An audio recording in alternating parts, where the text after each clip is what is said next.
are submerged while goats and cows are being swept away, leaving families counting heavy losses. Now, the Chief Administrative Officer, Bulambuli, highlights that the extent of the destruction and the urgent need for coordinated support to affected communities is very, very much needed. And the residents are expressing fears of more destruction if heavy rains do continue. Authorities are advising people in flood-prone areas to move to safer grounds as they continue assessing the damage and mobilizing emergency relief. Good morning, Uganda. It's a Friday. That's the news. We pray for the victims and pray for permanent solution, because it looks like every August of every year, this is what happens in the eastern part of Uganda. But I am not alone. I am with Robert Kirabo Nyonyintono. Robert, what has made your week? Good morning, Julie. Good morning. And of course, our viewer, thank you so much for waking up with us. I can see you're a bit under the weather. You're feeling cold? I am. Sure. I am. It's been quite a cold week, full of reactions to the weather. When I was growing up, I was told it is us who feel more cold. For you, it is not that very easy to get. But this time you're in studios, and we work under air con, so. And I'm very, very fine, and my co-host seems to be feeling very, very cold. Well, like I always advocate, take a cup of Uganda coffee. Right. Grown here, and you will not have the issues my sister is having this morning. Otherwise, I'm fine. The week has been the week. We've had the traders demonstration, right? the Kasita, and I want to thank the Office of the Prime Minister, the Commissioner General of URA, for the meetings they held to form the committee that was formed. And at least now the shops, the traders are back to business. Let me tell you, this strike affects everybody. Yeah, sure it does. The day you go to a shop and you want to pick something and they tell you sasa vodegenda kusugula ekampala bekalakasiza abasuubuzi. The way you want to buy something to use home and or anything you want to, and you're told because there's a strike, the traders are on a demonstration, therefore you can't have what you want to have. Now, or you're in the construction sector, you're in any area and you have to buy things, or you're building your own house, you want to have something done, come to Nakasero where they sell ceramics and all that, and you can't. That's when you feel the pinch. But also, someone telling you, well, I was supposed to pay you today, but I was supposed to get money. So there's a trickle-down effect to everybody. Yeah. And I'm happy it came to an end, and we just hope that the duration they gave to iron out certain things, it works out very well. Now also, another story that disturbed me this week is the unseriousness related to picking forms for presidency. You know, I think you're referring to those gentlemen who came on stilts. That is very true. Right. But even this entire process, I've seen a lot of drama.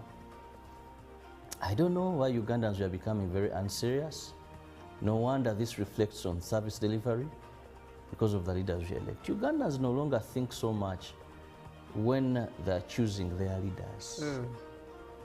Let me tell you. That's to say that as Ugandans, we are such a joke. I think we've become such a joke, a laughable group of people. That's why when you go to a number of villages, in urban centers here in Kampala, and even in the villages, in the rural settings, Julie, you go to a community where Julie Nantaba, a TV presenter, very exposed and knowledgeable, stays, where there is a doctor, where there is a pilot, where there are lawyers, and you want to meet the chairman LC1. And guess who turns out? A P7 dropout. Not to say it's bad being a P7 dropout. It's not, it wasn't your making. But I mean, he's the chairperson of the village. Now, if I want to steal your land, I just tell him, chairman, inawaka kaddewa. He does it. First, he can't interpret the law. He doesn't know what the law says. But that is the leader in that community.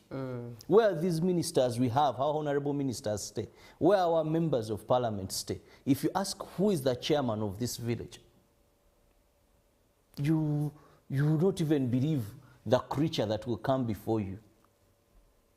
Now, if we do not change our laws and change our mindset. You know, every time there's a phrase we use in government. Now we have what we call mindset. Change mindset, changing mindset. We need to change our mindset towards politics. We've taken this thing lightly. Anyone can come. How do you think there's one who came in boots? You know, he has a funny tie. You know, how do you, this is the topmost office in this country. So that is also a story. I thought I'd ended with the one in boots and all those. Only this week again to see two young men coming in those things, can't even walk properly, that they have come to pick fools. That didn't go well with me. I think but also, my highlight, aside the comedy, my highlight is seeing Nancy Kalembe coming back to contest for presidency. I think that was a beautiful move. She contested. I think a number of those that contested came back. I saw Katumba, the famous Katumba Oye. Mayambala also came back. Now, Mabirizi. That's the answer I'm talking about. But also, the other story that really broke me down was that over 35% of public servants bribe or pay to get their jobs. Now, what does this mean in terms of service delivery? We wake up, we talk, but if I invested my 3 million, my 4 million to secure that job, first and foremost, you the boss, you're limited. Well, yeah, you're limited on how much you can take me on. But also, I have to recoup my money. So corruption may not go very easily. Supposing I borrowed that money, I like the word when the IGG, Honorable Betty Kamya, said that someone goes to their circle or a bank and borrows money. Now, if I have a loan that I borrowed and I have to pay this loan and I get to office, definitely, brother and sister, I'll have to steal money, I'll have to extort money and pay the loan to secure my future. Wow. Let's have a look at what we have on the local scene, Robert. We begin with President Yoweri Kaguta Museveni meeting the former president of Nigeria. Now, President Yoweri Museveni met and held talks with the former president of Nigeria, His Excellency Goodluck Jonathan, at State House Entebbe. Dr. Jonathan, who arrived in Kampala on Wednesday, August 20th, officiated at the 14th graduation ceremony of the Cavendish University, Uganda, where he serves as a chancellor. During their meeting, the two leaders reflected on long-standing bilateral ties between Uganda and Nigeria and explored opportunities for further strengthening of economic opportunities and cooperation between the two countries. President Jonathan commended the Ugandan head of state for the warm reception extended to him and praised Uganda's conducive environment for institutions of higher learning. He also hailed the steady progress made by Cavendish University, Uganda since its establishment. The former Nigerian president informed President Museveni that the Cavendish University of Uganda, which was licensed to operate in Uganda by the National Council of Higher Education in June 2008, has already applied for a charter to enhance its competitiveness in the region. The meeting was attended by government officials, representatives of the Nigerian High Commission, and other dignitaries. With just a month to Uganda's general elections, the Inspector General of Government has pledged to intensify efforts against corruption and misconduct during the electoral process. The Deputy IGG, Dr. Patricia Ochan Okiria, said the integrity of the election cannot be compromised, warning government officials against abusing their offices to influence outcomes. Uganda's past election has often been marked by reports of corruption, voter bribery, intimidation, and misuse of state resources. In 2021, the Inspectorate of Government investigated at least 24 cases of election-related corruption alongside 300 incidents of voter bribery and intimidation. She said the office is closely monitoring both public officials and electoral activities to ensure a free and fair process. She cautioned government officials against using state resources to bribe voters or unlawfully declared candidate winners, stressing that such acts undermine democracy. The public has also been urged to remain alert, observe the process, and report any cases of bribery, intimidation, or abuse of authority. According to the IGG's office, election-related corruption is expected to rise unless vigilance is strengthened. Patricia further condemned electoral violence, noting that voter rigging and intimidation deny citizens the right to choose leaders based on merit. She appealed to the political actors, security agencies, and civil society to promote peace, transparency, and accountability throughout campaigns and voting.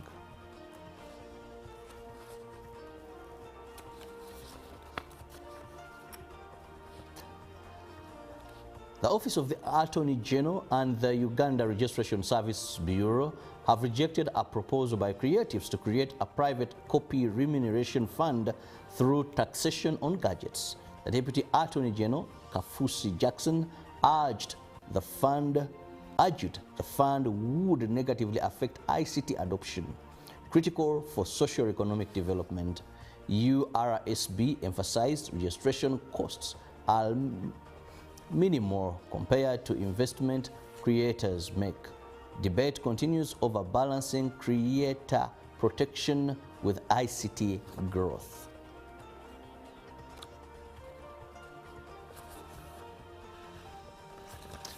Finally, from the local scene, Uganda Electricity Distribution Company Limited has launched Wetereze campaign in Kampala Metropolitan, which gives chance to illegal connections streamline their power consumption. Ever since the opening of this window, the utility has received over 6,000 applicants and of which 80% are from Kampala Metropolitan. On July 23rd, this very year, Uganda Electricity Distribution Company Limited commenced with the Wetereze campaign, which gives a window to illegal connections to apply for amnesty to streamline their power connection. The window for this amnesty is expected to close by 30th of September this very year, and the utility company, in collaboration with security agencies, will launch operations to crack down unscrupulous people engaging in power theft and kind of illegal connections. Now, with that Wetereze campaign warning and amnesty as well, it is time you should ensure that your power connections are right before the deadline to have you pay with court and of course fines or imprisonment. I totally agree, and with every action there is always a reaction. For now, UEDCL is giving you an opportunity for a response, but if the deadline is bypassed and it's not paid heed to, it will be time for a reaction, and a reaction that is not good at all. The repercussions will be faced, never good at all. Let's have a look at what we have on the global scene, starting off with Israeli Prime Minister Benjamin Netanyahu, who has said that he has instructed negotiations to begin for the release of all Gaza remaining hostages and an end to the war in Gaza on terms acceptable to Israel.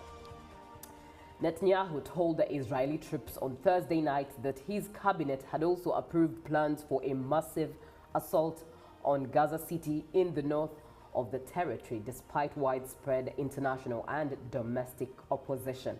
Hamas agreed to a proposal drawn up by Qatari and Egyptian mediators for a 60-day ceasefire on Monday, which, according to Qatar, would see the release of half of the remaining hostages in Gaza.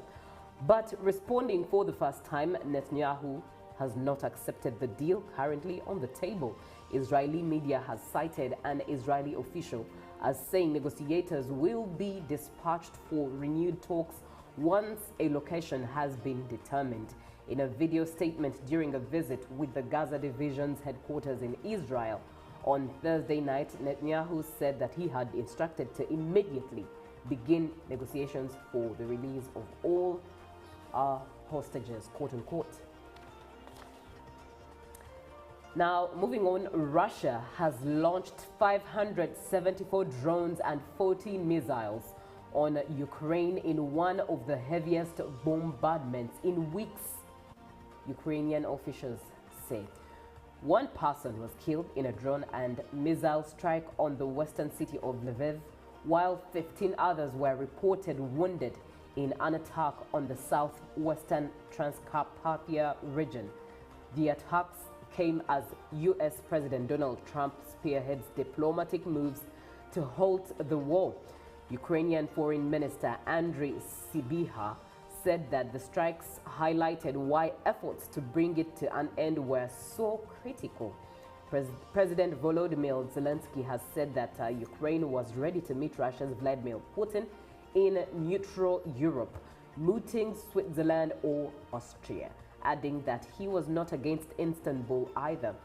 Zelensky has stated his willingness to meet Putin in any format, although he has poured cold water on the idea of talks taking place in Budapest, which he said is not easy today.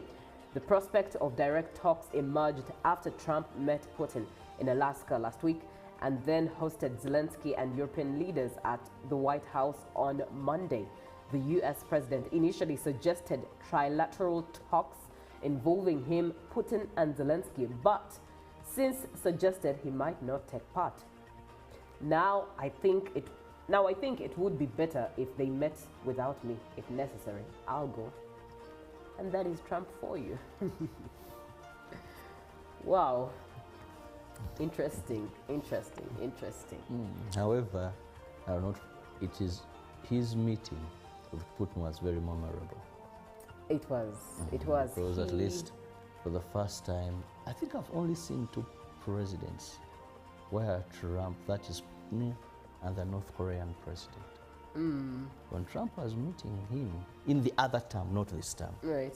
you would see that he's meeting a person he's sure of, either on the same level. But when this one of Ukraine came, My goodness. it was something else. I know. Even the meeting, the recent meeting this week has been demeaning. It has had a manner of demeanor, demeaning him as a president. But of course, what do you expect? This is a person who is giving you the most effective weapons you need. Yeah.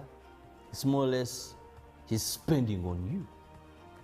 So he's determining the tune. Yes, so by which he does when you come to that table, apart from showbiz, there isn't so much you're doing, because everything that is protecting you more regarding the ballistic missiles and all that is their technology, it's them.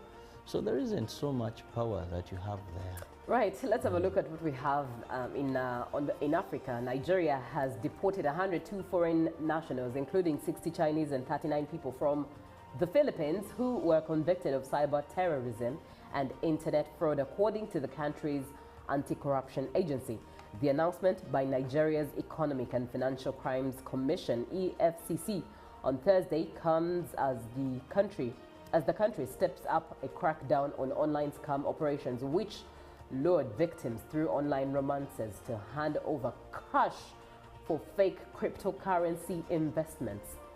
EFCC spokesperson Del Oyewale later told the AFP news agency that another group of 39 Filipinos, 10 Chinese and 2 people from Kazakhstan had also been deported since August 15th.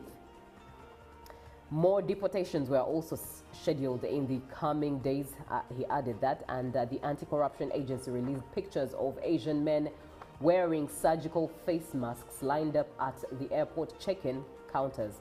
The deportees were among 792 suspected cyber criminals arrested in a single operation in the affluent Victoria Island area of Lagos in December.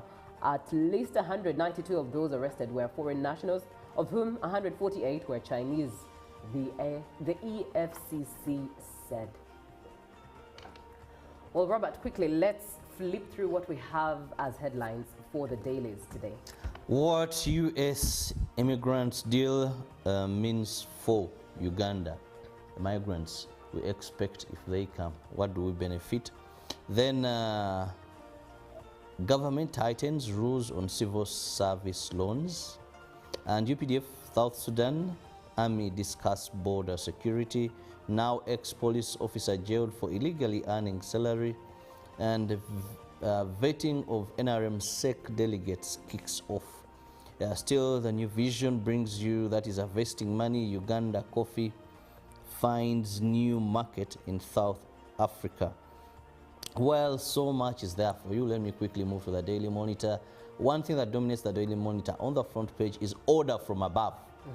Now, that is President Museveni's later directing the Prime Minister to facilitate the giveaway of Nachivable drainage channel to city real estate tycoon for redevelopment has sparked questions about order from above.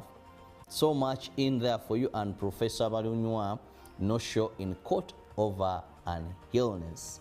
Well, these and more when you get yourself a copy of the dailies, but Julie will take us through what is happening in Kenya and Tanzania in their dailies. Yes, and indeed, before we even go to Kenya and Tanzania, one, I don't know if you've mentioned it, I don't know if I've missed it, but one highlight I should not miss from the New Vision is that story of why you should get a ticket to City Wildlands concert, which is next week, by the way, on Thursday, 28th August at Lugogo Cricket Oval. But let's move on to what we have in Tanzania, and that is with the Citizen Air Passenger Facilitation Fee Sparks Ticket Price Concern.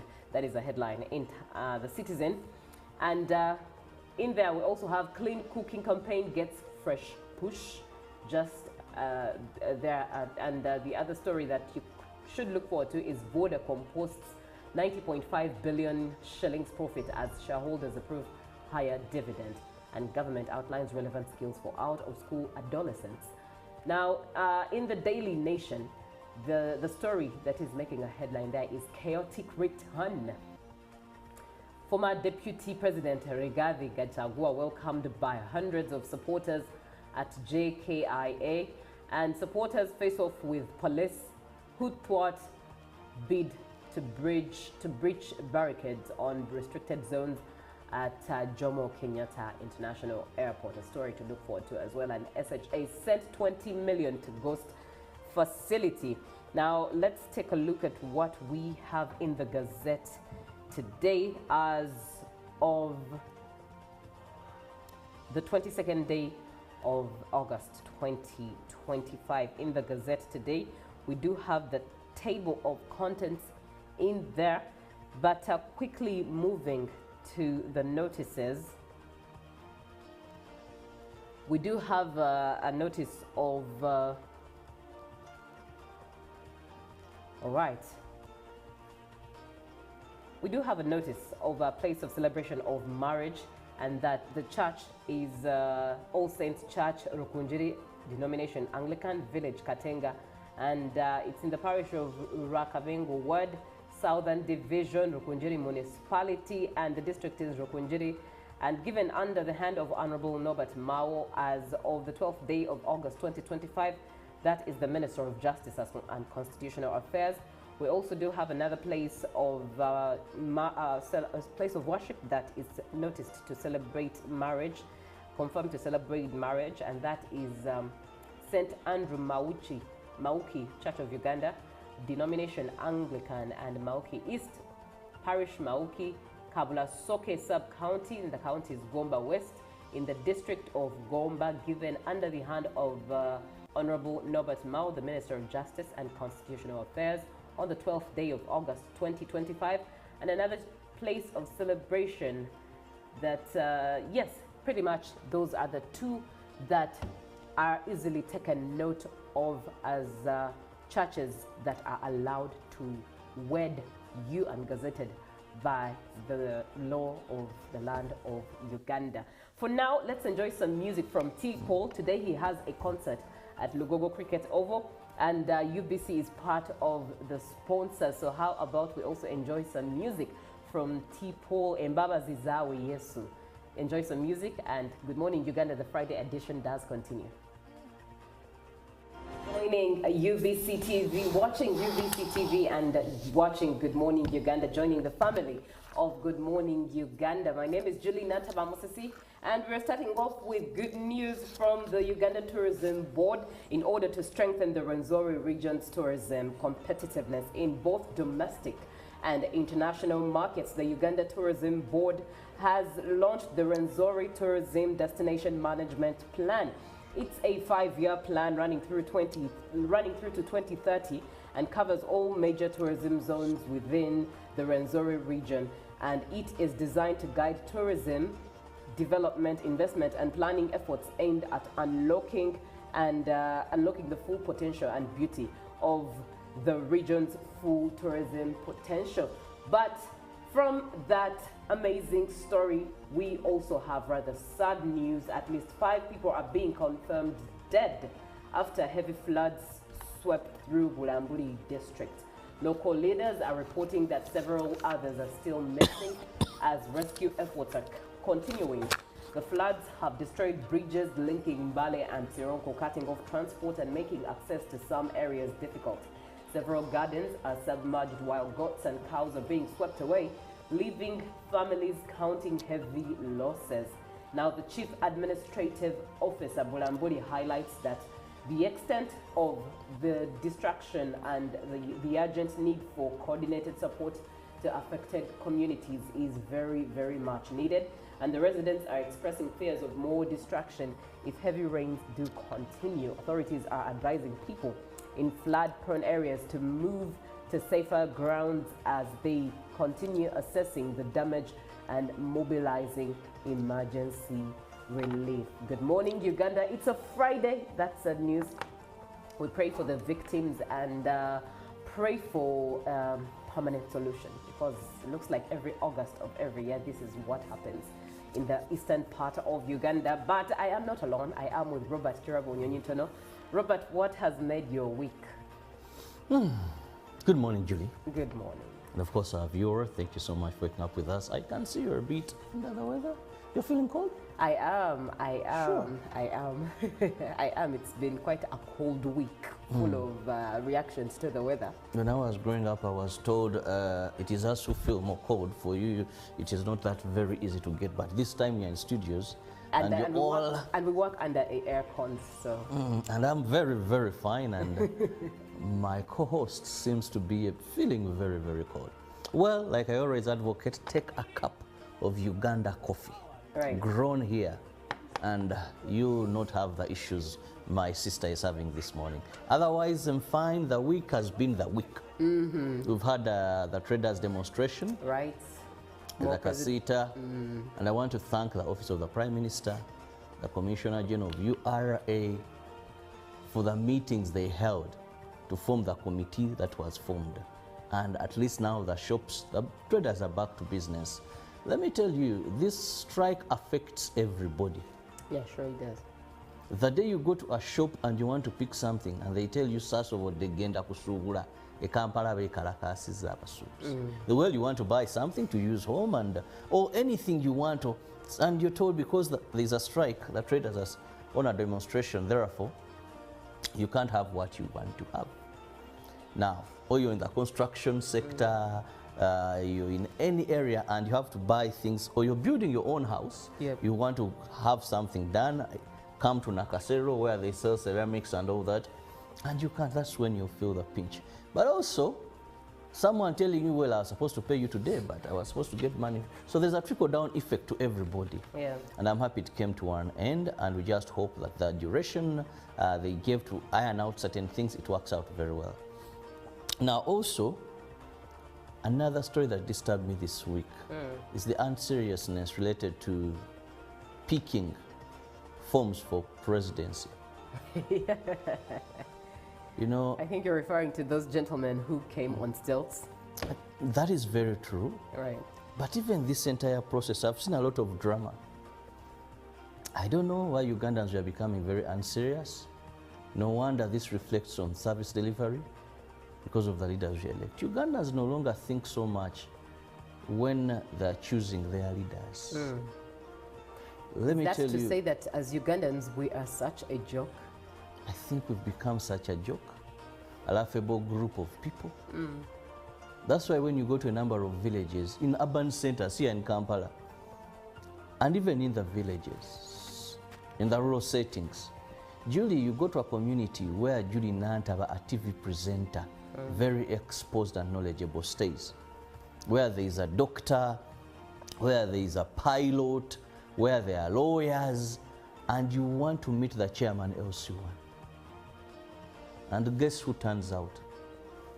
A P7 dropout. Not to say it's bad being a P7 dropout. It's not, it wasn't your making. But I mean, he's the chairperson of the village. Now, if I want to steal your land, I just tell him, chairman, inawaka kaddewa. He does it. First, he can't interpret the law. He doesn't know what the law says. But that is the leader in that community. Where these ministers we have, our honorable ministers stay, where our members of parliament stay. If you ask who is the chairman of this village, you will not even believe the creature that will come before you. Now, if we do not change our laws and change our mindset, you know, every time there's a phrase we use in government. Now we have what we call mindset. Change mindset. Changing mindset. We need to change our mindset towards politics. We've taken this thing lightly. Anyone can come. How do you think there's one who came in boots? You know, he has a funny tie. You know, how do you? This is the topmost office in this country. So at www.hgo.com or call toll free 0800-335-555 or visit our offices at Kingdom Kampala 3rd floor to register now and win prizes worth millions. My friend Baka was found to be positive for Mpox at his old age. He needs our prayers. By the way, Timo, did you know that Mpox-related deaths occur among people with underlying conditions like HIV/AIDS, diabetes, malnutrition, and other old age-related illnesses? Of late, I've not been following Mpox issues. I thought it wasn't that serious. So, are you saying that as long as one has any underlying condition and feels unwell, just run to the hospital? Yes! You do not have to wait. If you have any of the signs and symptoms like a body rash, a fever, headache, and body weakness, visit your nearest health facility immediately. We do not have to take any chances, my brother. We need to immediately inform our peers in the club to be careful. You see, with Mpox, the magic is in getting treatment early. Those who have suffered severe disease, they wasted a lot of time either treating themselves or ignoring the disease. Save your life. Seek treatment early. Only from professional health workers whenever you feel unwell. For more information About Mpox, call a Ministry of Health toll-free line on 0800 1066 or send a free SMS to YouReport on 8500. This message is brought to you by the Ministry of Health Uganda with support from UNICEF, WHO, and its partners. Taxation is a bit complicated, and the only way to demystify it and make it as easy to understand and to comply with is through engagement. Is there a limit to the number of cars a returning citizen is bringing into Uganda? Who has paid the excise duty on this water is not the supermarket which has sold you this bottle at 1,000. It's not the business. It is the man who is going to drink this water. We strongly believe that it will only be through such constructive engagement that we'll be able to broaden our tax base and build our country together. Buza Commissioner. Now you can get direct answers. Send your tax-related questions via WhatsApp or SMS to 0790-141-887 and the Commissioner General of URA, John Musinguzi, will personally address them. Tune in to UBC News Tonight every Monday and Wednesday for expert insights and clear explanations. Buza Commissioner. Live from UBC Studios in Kampala, this is Good Morning Uganda.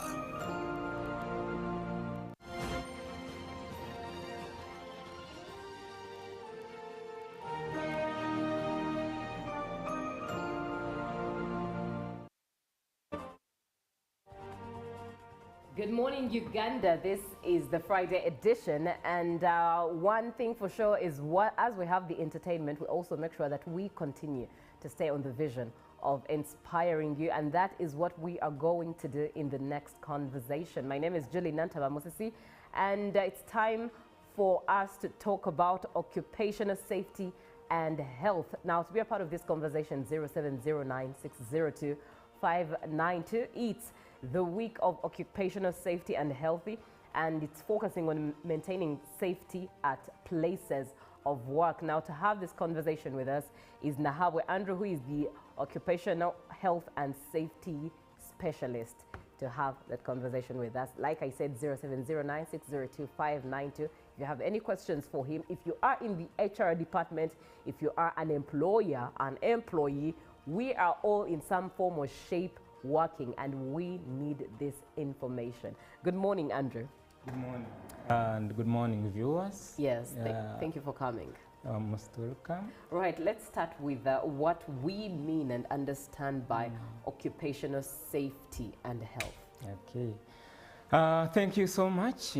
As already mentioned, my name is Andrew Nahabwe. I'm an occupational health and safety specialist and technical director at Center for Occupational Safety and Health Uganda Limited, a consultancy firm in that field. Occupational health and safety, when we are talking about occupational health and safety, we are talking about, because there is safety and then there is health at the workplace. So when you talk about safety, that is being free from harm. Then when we talk about health, that is being free from any illness, you know. So occupational health and safety, the reason as to why it's called occupational, it's because it has something to do with the workplace. Preventing workplace injuries, preventing workplace accidents, and preventing workplace illnesses. Yeah, there are several injuries that people, you know, meet at the workplaces. Right. People die at the workplaces because of different hazards in different workplaces. So that's why it's always important to talk about occupational health and safety for safety of the employees, for the safety of the visitors at the workplace, and well-being of general public. Right. Let's look at companies and organizations. Many Ugandans do not know, are not aware that the places which they work are responsible for their health and safety for as long as they are in that place.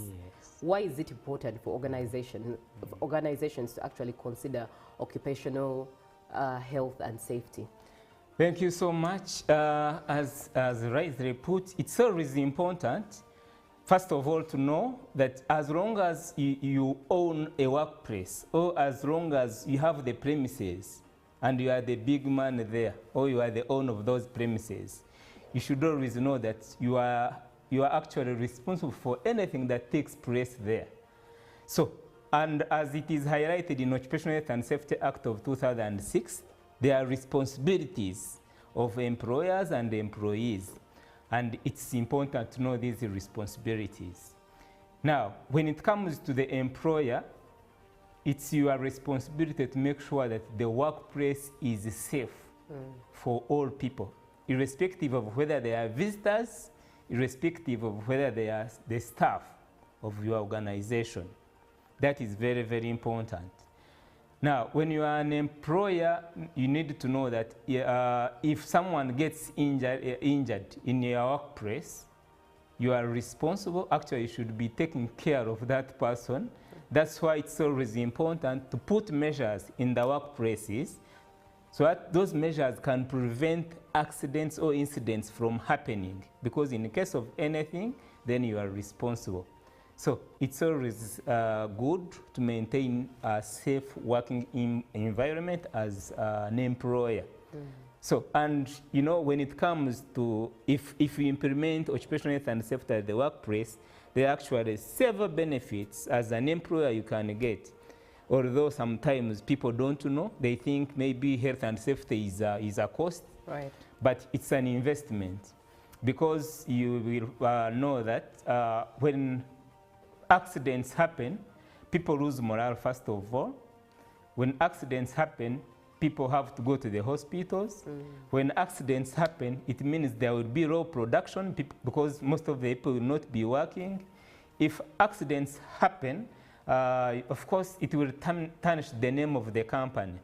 If accidents happen, you will also, of course, incur costs in terms of medication for the employees. You will incur costs in terms of insurance premiums. But also, people will be absent from work, because if I'm sick or if I've got an injury, it means I will maybe go to the hospital, they attend to me for some time. it means I will not be working, the company will be losing. So all that is a cost to the employer who doesn't implement occupational health and safety at the workplace. And of course, when it comes to the employees, we also have the responsibility as employees, because it's actually our responsibility as employees to take care of, the safety of the people that surround us as well. Right. Because in case you do something and then we know that it's out of negligence, you are negligence as an employee, then you are answerable. It's always also important to attend health and safety trainings. If the employer brings someone to train you, maybe has brought a consultant to train you in occupational health and safety, train you in fire safety, train you at work at height, train you in anything, then it's your responsibility to attend that training and you get that knowledge. It's as well your responsibility as an employee to make sure that all the measures that have been put in place in your workplace are not tampered with. Yes. That means you even police fellow employees. Exactly, yes. It's always important. And also, according to Occupational Health and Safety Act of 2006, it's your responsibility as an employee to report any hazard seen in the workplace. You can report it to your supervisor, right, so that the supervisor takes it to the management. Interesting things that we learn many a times as people in the places of work. We use these as bad energy. When someone reports something that is ideally wrong, we call it bad energy, yet they're actually being good stewards of what has been handed to them. Let's look at Center for Occupational Safety and Health Uganda Limited. Elaborate more on what you do, the kind of work you do, and what you're about in the organization. Thank you so much. Center for Occupational Safety and Health Uganda Limited, commonly known as COSH, in health and safety field. We are the consultancy firm that helps organizations implement health and safety administration in their workplaces. We do train their employees. We do provide relevant information regarding occupational health and safety. We do make sure that all the employees, I mean the workplaces, are safe. We do documentation. When it comes to occupational health and safety, there is a lot of documentation that is needed to be done, and it can only be done by the professionals. Right. And those professionals are with COSH. We come to your workplaces, we set standards. We say, okay, you need policies, you need procedures, you need plans, you need programs, you need processes. All that is documented.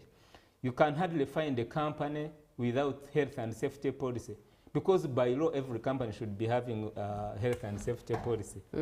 Every company should be having actually workplace registration certificate from at least Ministry of Gender, Labour and Social Development, Department of OSH.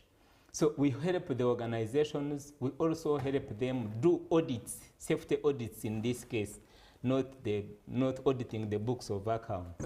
We do workplace audits.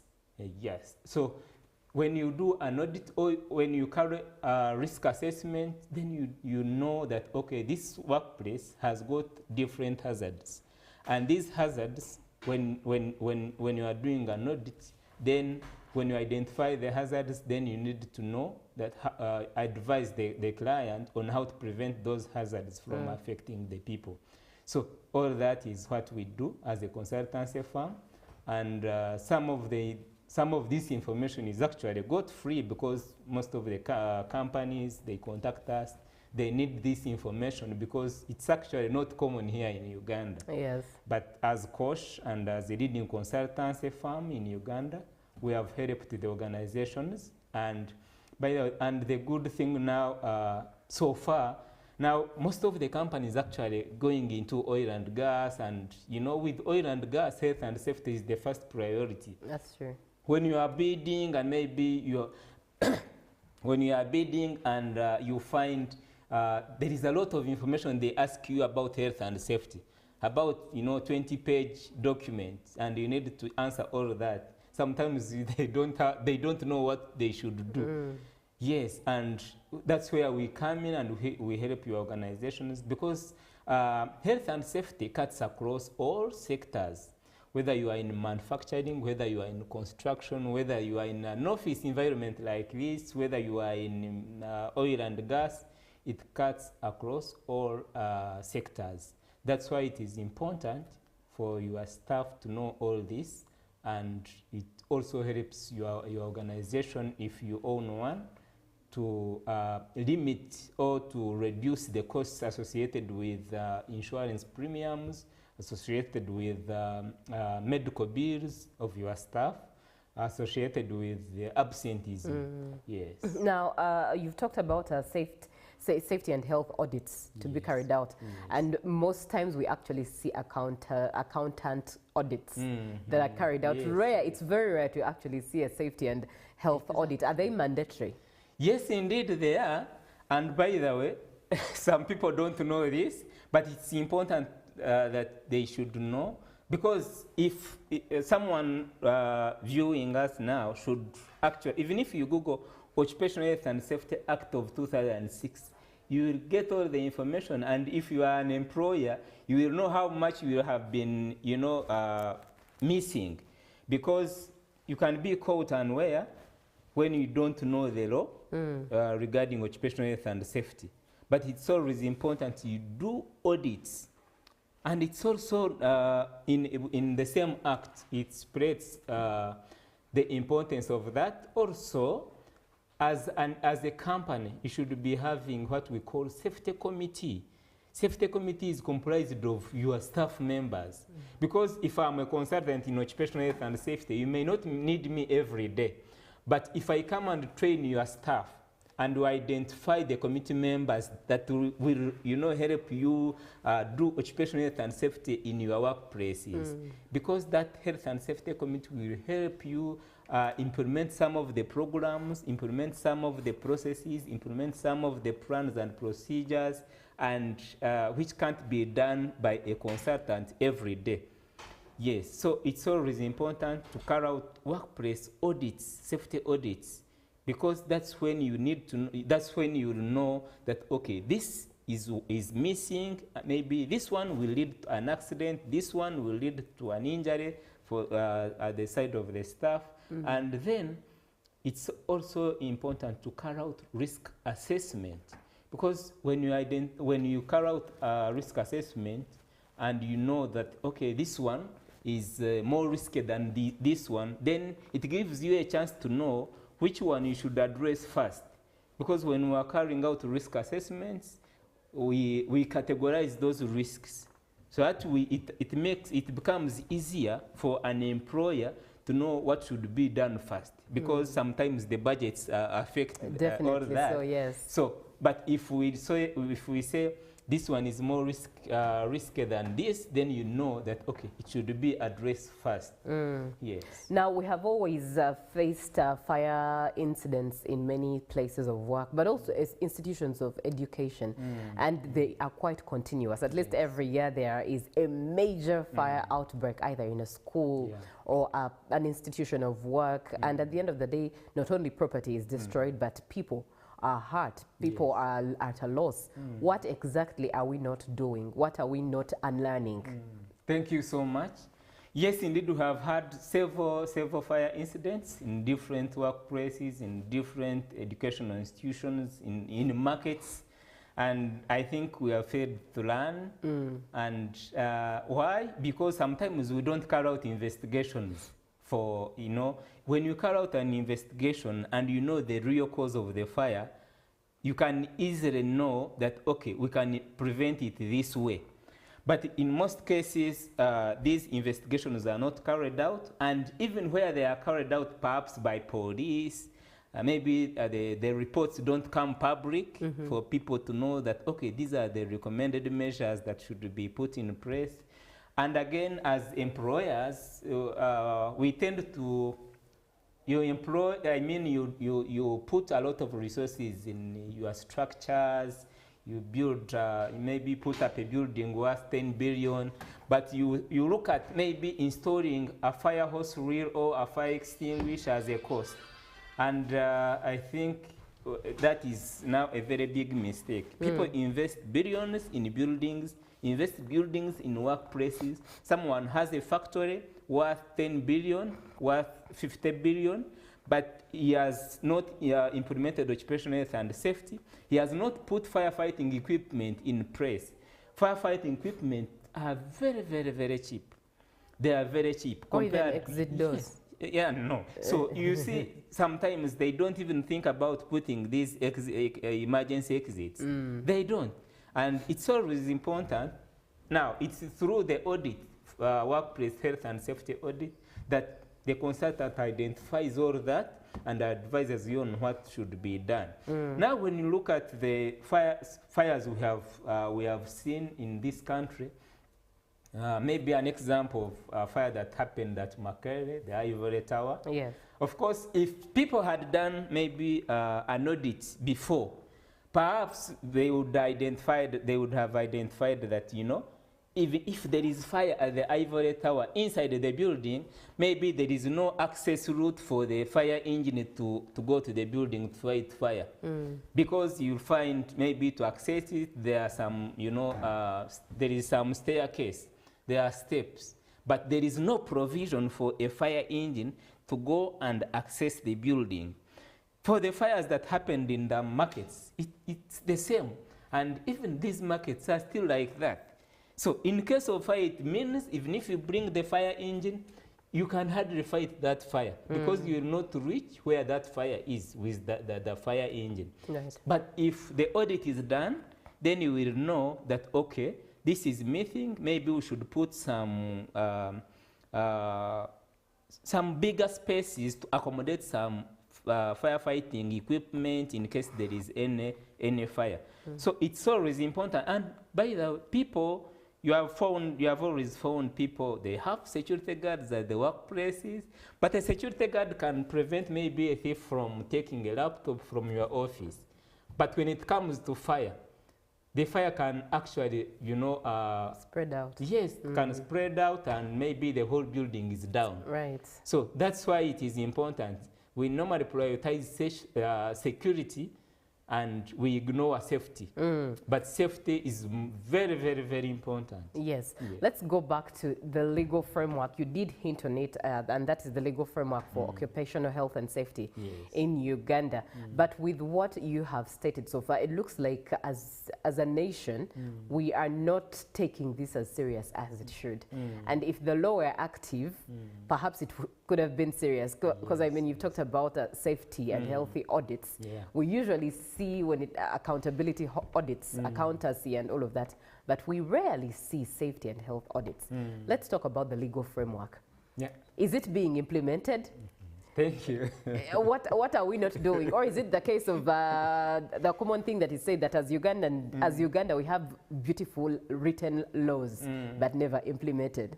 By the way, when you look through it, when you peruse through it, you'll find that it is very, very, very good, very, very well documented. And of recent, they have even made an amendment, which is also good. And within the same act, actually, there are also penalties that come with, you know, non-compliance. Now, the law is very, very good, but I think what is lacking at the side, especially on the side of the government, I think they need to put more money, more resources, a bigger budget to the Ministry of Gender, Labour and Social Development, to be specific, the Department of Occupational Health and Safety. Right. Because awareness is needed and also inspections are needed. Now, when they have enough resources, when they have enough budget, the Department of Occupational Health and Safety will go to the field to inspect these workplaces. But because maybe because of low budget or they may not get enough resources to go and inspect these workplaces.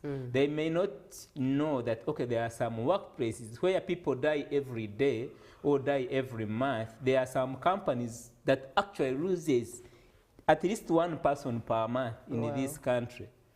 So if there are resources and maybe the department is having enough even employees to go out in the field to do the inspections of different workplaces. That's where they would also identify all that. And also, if there were resources, there would be some kind of awareness like this that we are doing. Yes. Thank you, UBC.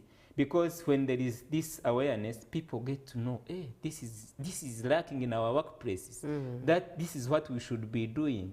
So when the resources are available, I believe, even when with the available legal framework, it would be enough for us to implement workplace health and safety, because it is very well documented with the responsibilities and what should be done. Even the penalties are there, you get. We just need implementation. Indeed, yes. Right, let me engage a couple of your comments coming through. The number is 0709602592. It's a WhatsApp number. Ask your question, share your opinion as we speak to Nahabwe Andrew, who is an occupational health and safety specialist.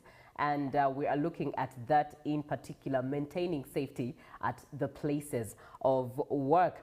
Nze Omugaga Saurembo Enabweru Councillor Addako Kazo Muganzirwaza Wendi Ngoberera. Thank you so much, Omugaga Saurembo, for being on the show.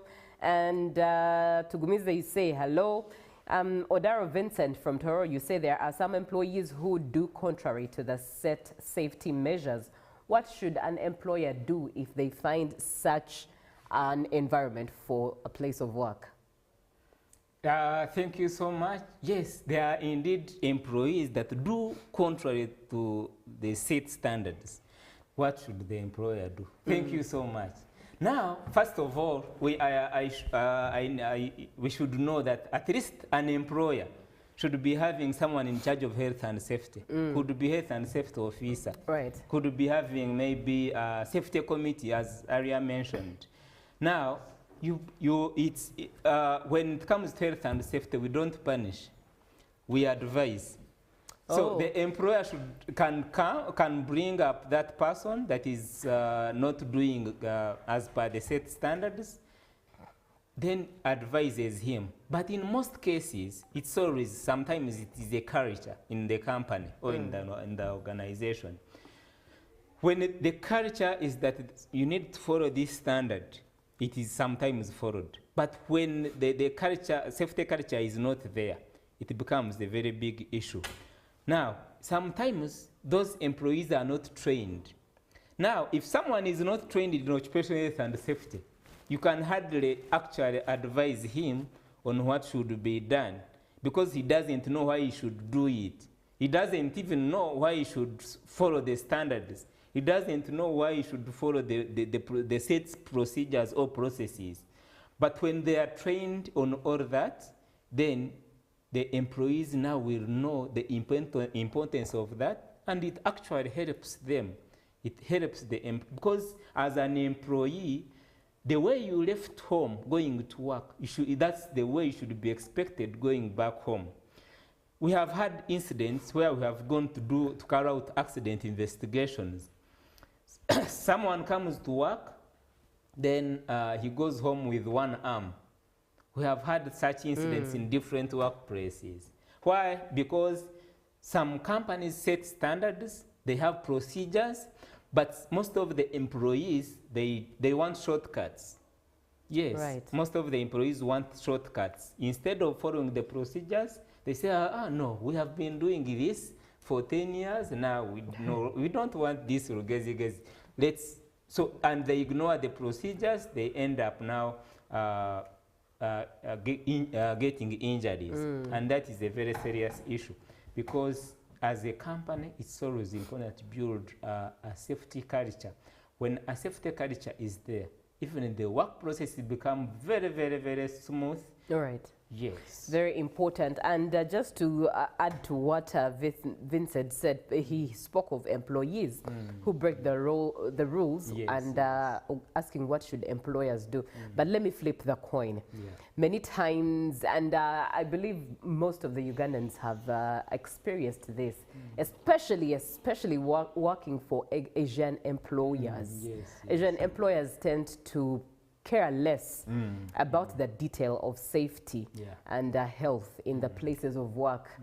You're only paid, and that's all that matters. Whatever conditions you're working under, nobody cares. And even if you tried to fight for your right, it's a choice of do or die. You either lose your job or you work. Indeed. So let's flip the coin now, where employers are the ones that are breaking the law, and employees need the work because they need the money, but it's not safe via their occupational side. And I'm sorry for using Asians, but many Ugandans do relate when it comes to the culture of working for Asians. Thank you so much. This is very nice. It is actually common, as rightly said. Most of the employers ignore these set rules. They don't want to know about health and safety. They don't want to know the procedures. What they want is production. Production, you know. If you say no... Whether hook or crook. Yes. You know, when you say, no, you know what? We need to organize health and safety training. Even if, by the way, there are some companies where you say, no, I want to give you some free safety training for 1 hour. Then they start looking at now production will stop and maybe, you know, all that, yes.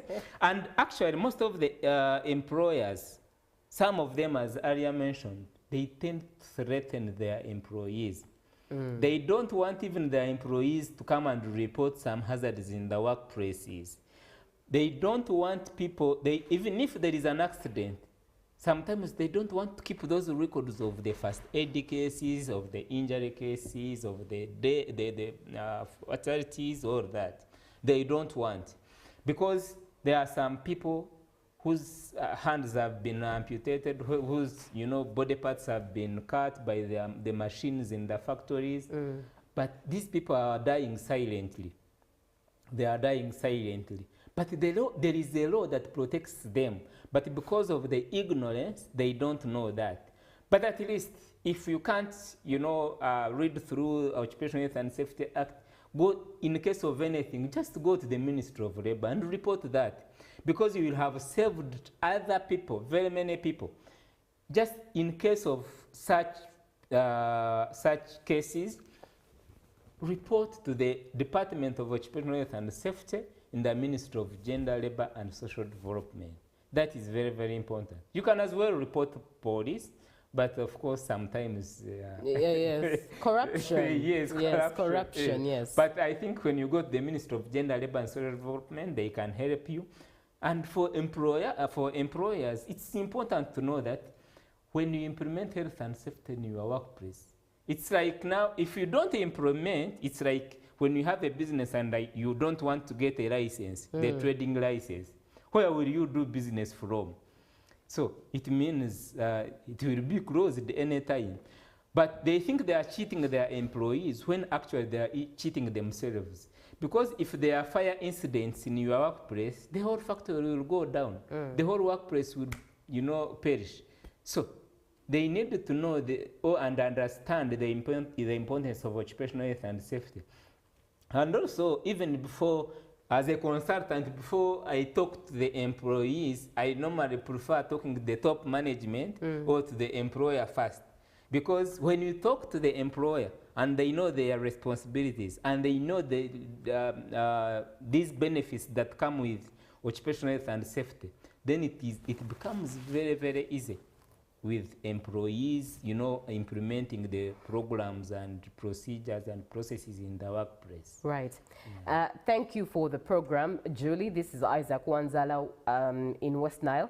And should every employer in every organization put much emphasis on giving their employees allowances as a matter of keeping them motivated or hardworking? Or allowances are not a major factor? Thank you so much. I knew something like that would come. Would arise, yes. But actually, there is no evidence that shows that allowance is a very big factor in implementing workplace health and safety. Right. Because otherwise, it would the most or the highly paid person would be the one championing health and safety. But it may not necessarily be that. What matters is the knowledge about occupational health and safety and knowing the importance. If you know that when you go to the workplace and it is full of hazards, perhaps you will go when you don't have one eye, then it will stick to your mind and know that, okay, we need to implement this. If you are a welder and you know that when you do welding, when you don't have your safety goggles maybe on, you don't have, you know, welding gloves or welding aprons on, it will affect your body, then you will know the importance of health and safety. If you are someone who sits in the office, and by the way, most of the people think that maybe with office, you are okay. Yes, in fact, I wanted to come to that, what should someone who is, whose work is just in office, what safety and occupational health let me tell pointers you should they look for? Yes. Some people who sit in office are more exposed than even people who work in construction sites, in factories, in oil and gas. Because, you know, you can imagine someone sitting from morning up to evening. That's why when you look at the statistics during COVID, for people who died of COVID, most of the people are people who actually office people. Right. You can hardly find someone who works in a factory, in a construction site, who died of COVID. There are very, very, very few compared to people who sit in office. Why? Because you spend a lot of time seated. By the way, we say oversitting is more dangerous than smoking. Interesting. That's what people should know. Because there is what we call ergonomics. And ergonomics has something to do with workplace, workstation design. Now, when I sit for long, if I came driving, that of course I was seated. Then, and if I reached here and I have to sit for 8 hours in an office, it means the upper part of the body will exert a lot of pressure on the lower part of the body. That's why you have had people suffering from backache. They have not carried heavy things or heavy items, but they are, you know, they normally, you know, complain of back pains. It's because of that. It is brought by what we call musculoskeletal disorders. They work now. People who work in the office environment, first of all, most of them use computers. Right. Most of them, they sit in an environment with poor illumination, or what we call, in simple term, poor lighting. Yes, maybe it is somehow dim, you know, and that means you will, when you are using, maybe you are writing or using computer, you will strain your eyes, and then you will feel some dizziness. Yes. Some people, you hear them complain, whenever I go to work, I feel some dizziness, I feel some headache. They don't know where it comes from. They think it is witchcraft. But you know, workplace environment, like office, has a lot of hazards. Right. Some, you know, the floors are slippery. You know, then because some of them have ACs. Someone puts AC from morning up to evening. You don't know when that AC was last serviced or was last cleaned. You don't know, because now the viruses, like you know, this cold environment. That's why people died. Most of the office people died during COVID. And now when it comes to jobs like ours, machines have to be cooled, so that means an AC has to be on all the time. And you see, it should always get some time when you sit in an office like this. Make sure that at least after 1 hour, move out for a break of 5 minutes or 2 hours. Just after 2 hours, go out for a break of 5 minutes. It's always important. Right. For us people in the office, we don't do any exercise. Yes, we don't do exercise, and we do a lot of sitting. Then when you reach home, you sit in your sofa, watch TV, and again go and to sleep. bed. You get. So those are the challenges that we get. Interesting. Yes. Now, as we begin to bring this conversation to a close, let's look at what organizations that have not known this information have been ignorant of this important information. Yes. What should they do? How should they start? Okay. Thank you so much. Now, the good thing, at Kosh, we have free some services that are free. they can inquire from Kosh. We give them that information. Now we have put actually a telephone number that will help organization. Now this is not for business. Basically, we are carrying out awareness. And for schools, we have put we started school safety campaign last term. And I'm glad, by the way, this time we have not had several fires from schools. Yes, we started this campaign, the school fire. And now there are more pool accidents instead now. Yes, now that means we need to switch again to that area. Yes. But for people that don't know what they should start with, what they should do, because I know they might need this, but they don't know how to start. They don't know where to start from. If you visit the website, www.kosh.co.ug, Kosh is C-O-S-H, www.kosh.co.ug. You'll get all the information from there.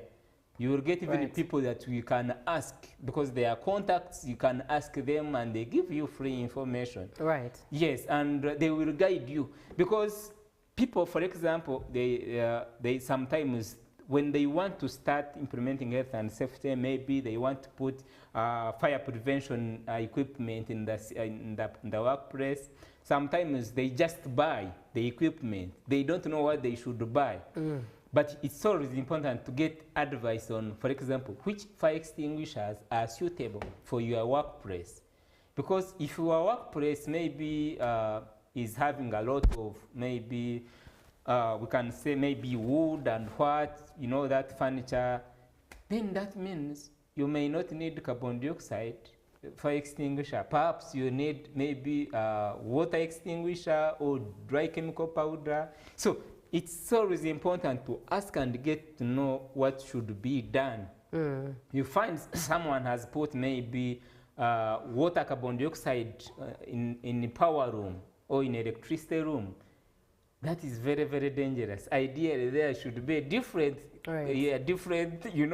type of fire extinguisher. So it's always important. So that's why we said workplace safety audit is very, very important. That's where you will find the issues that should be solved. That's where you find the hazards that can be implemented without even putting a lot of resources. There are things that can be done without putting a lot of resources, and then you implement health and safety. Right.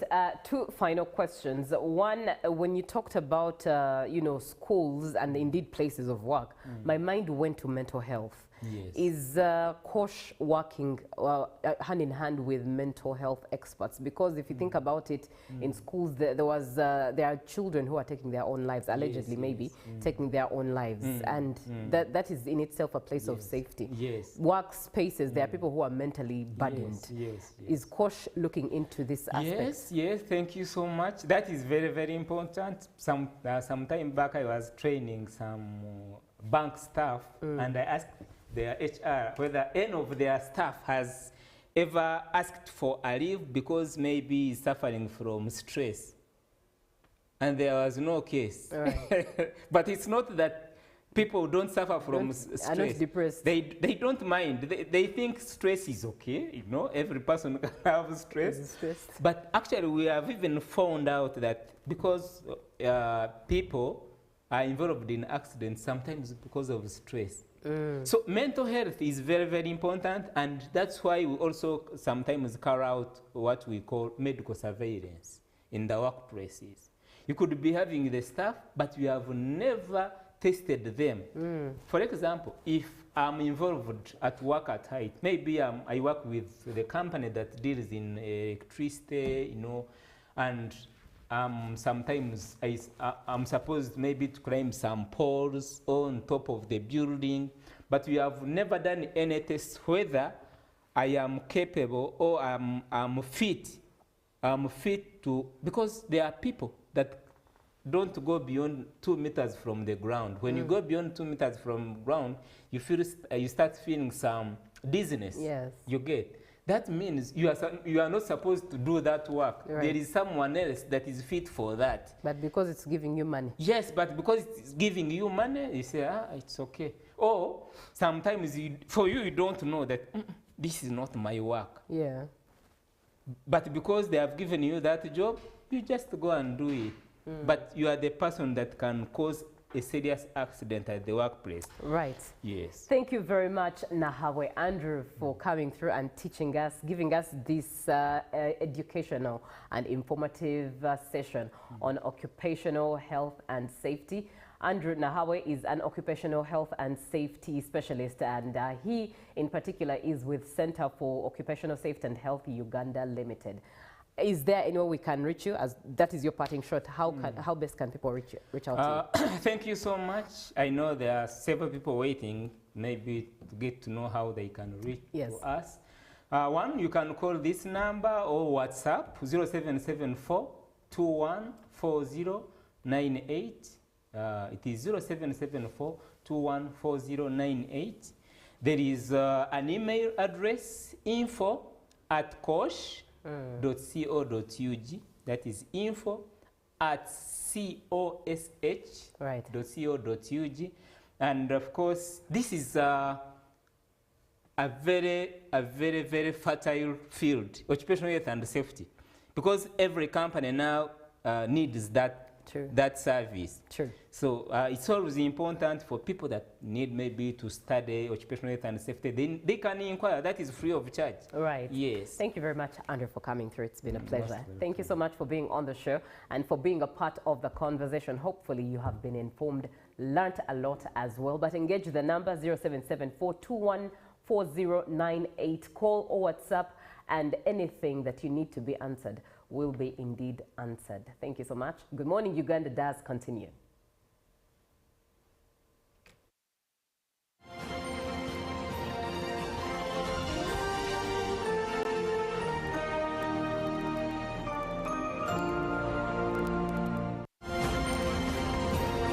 Live from UBC Studios in Kampala, this is Good Morning Uganda. Hello, Kampala, Uganda. In response to the national call of strengthening the traffic security, Good Products Group HGO brand has officially launched the Rider Selection Campaign. Registration is now open.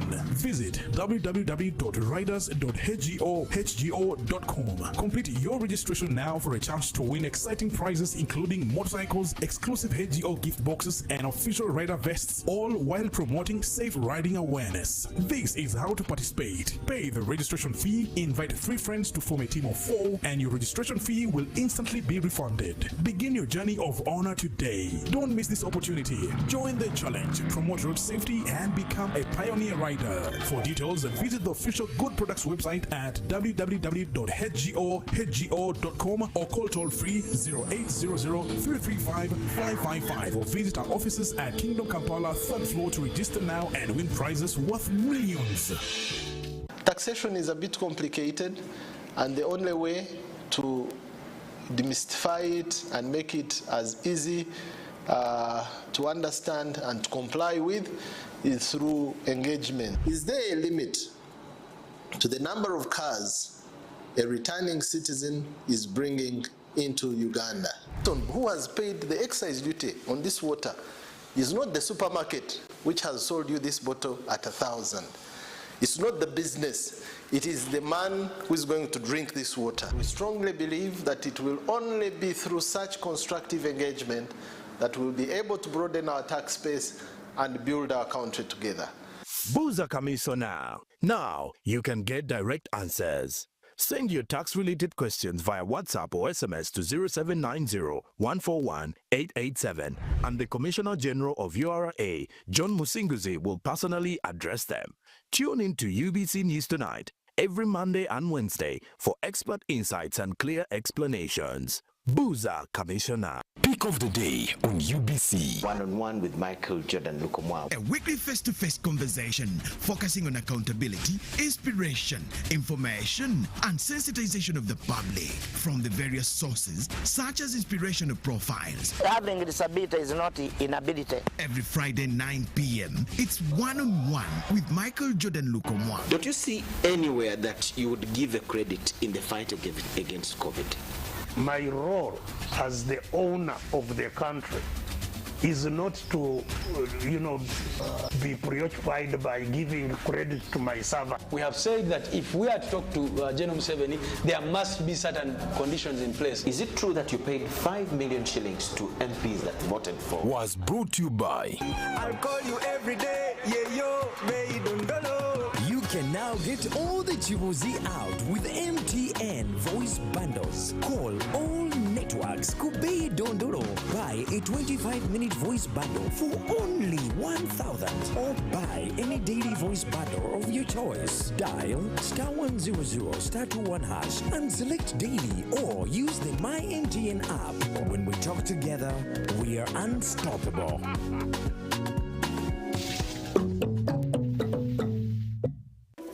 In a nation hungry for truth, a world where every story matters, there exists a beacon of trust and reliability. For decades, they've been our voice and our window to the world, holding the mirror of our history. With 4 TV stations and 11 radio channels spanning 27 languages, they stand as guardians of information, defenders of truth. With Mascari Heritage Advantage, they uphold every citizen's right to reliable and free information. Their archived stories shaped our past and illuminate our present. Yet now, as new challenges arise and the world evolves, their mission faces its greatest test yet. Be part of our journey and let's navigate the unknown, uncover the untold, and safeguard our future together. Tune into your public broadcaster, for it is the intersection of trust and truth. Because to UBC, your story, and every voice matters. UBC, inspiring Uganda.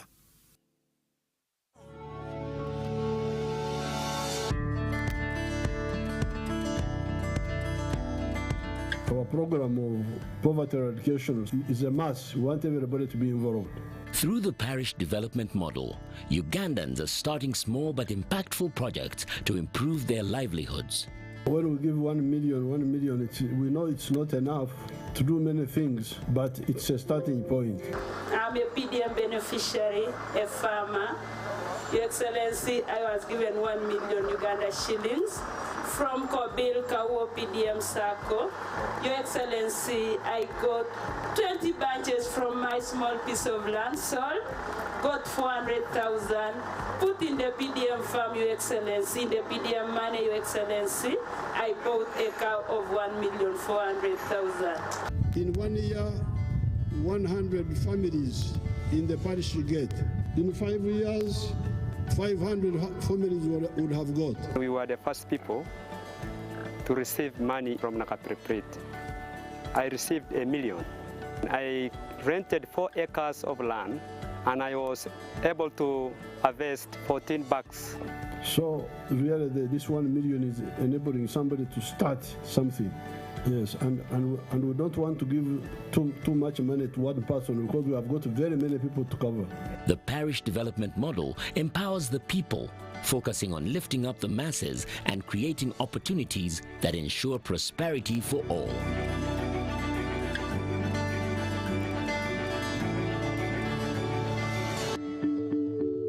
This message is brought to you by the Ministry of ICT and National Guidance. Live from UBC Studios in Kampala, this is Good Morning Uganda.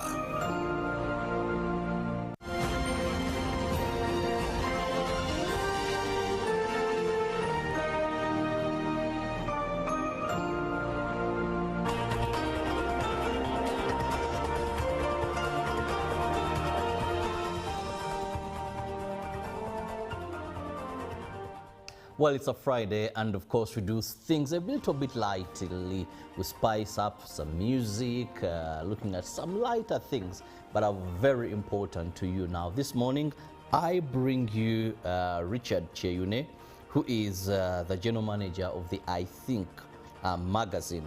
Now, we want to know what this is all about and why it's on the market, and of course, why you should interest yourself in this. Richard, good morning and welcome. Morning. Good morning.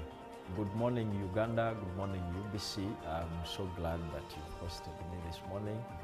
My name is Richardson Cheyune. I'm the general manager at the I Think Digest. Hitting the nail straight. Yes. The head. What is this I Think Digest?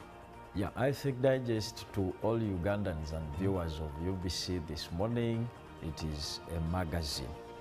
It is very new on the market.